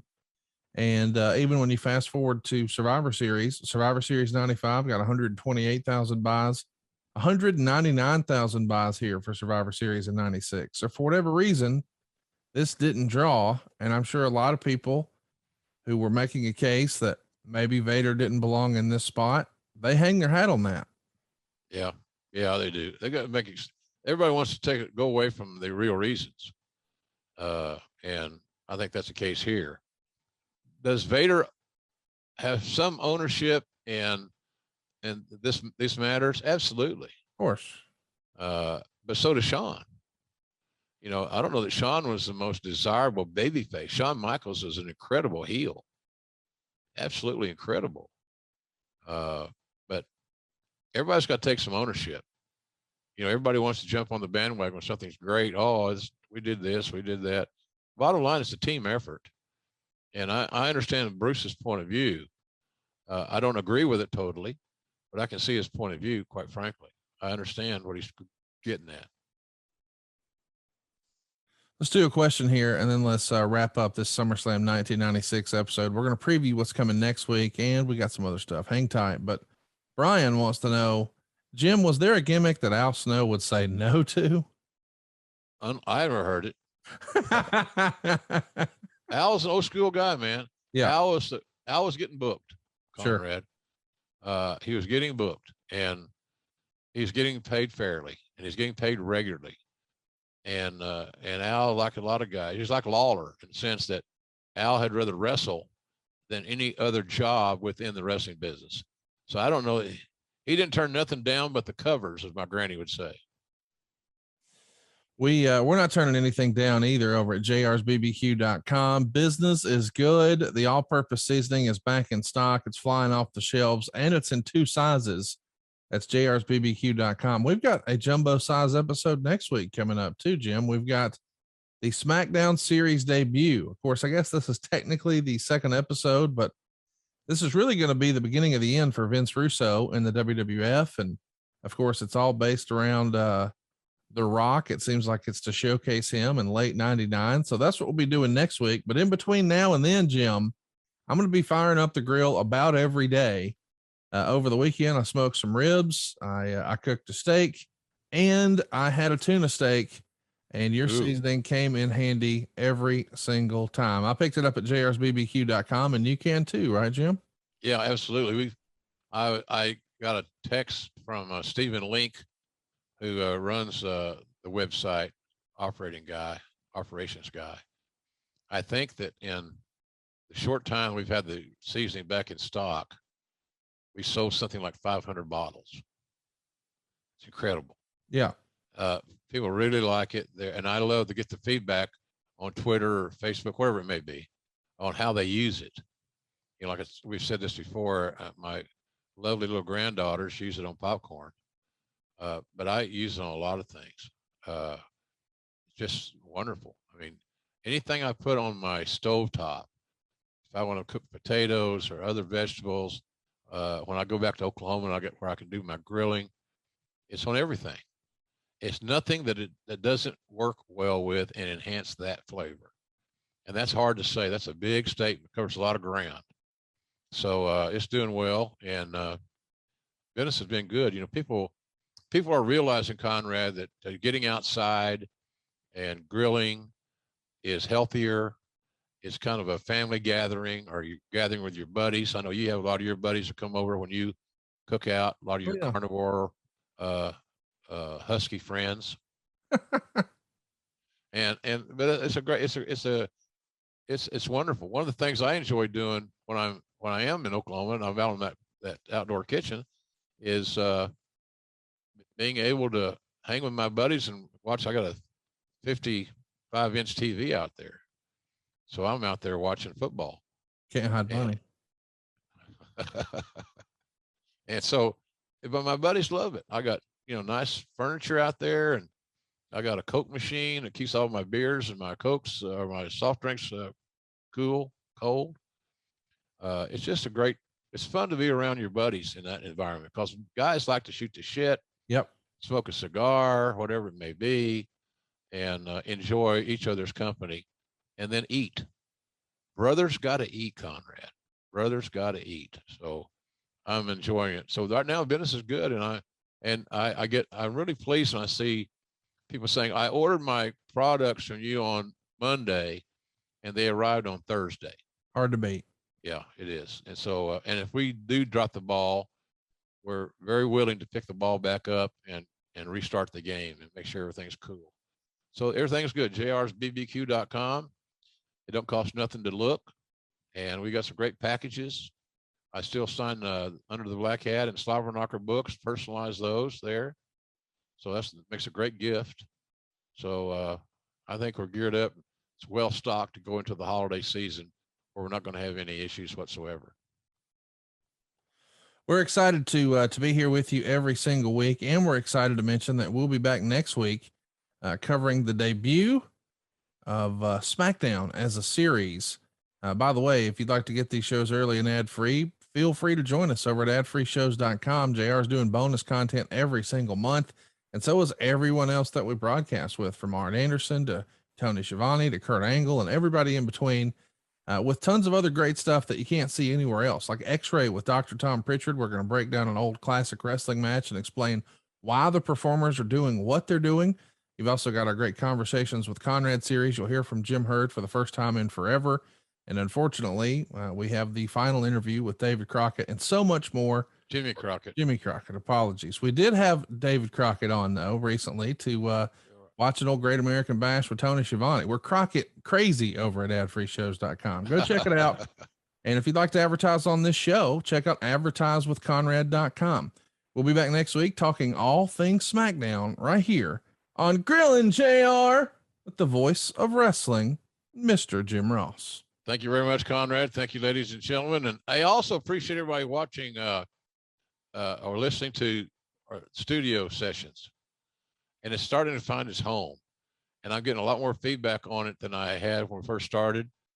I think people have discovered it, found it, Conrad. And so that drops on Fridays, as you well know. You're the booker. I'm just a job guy.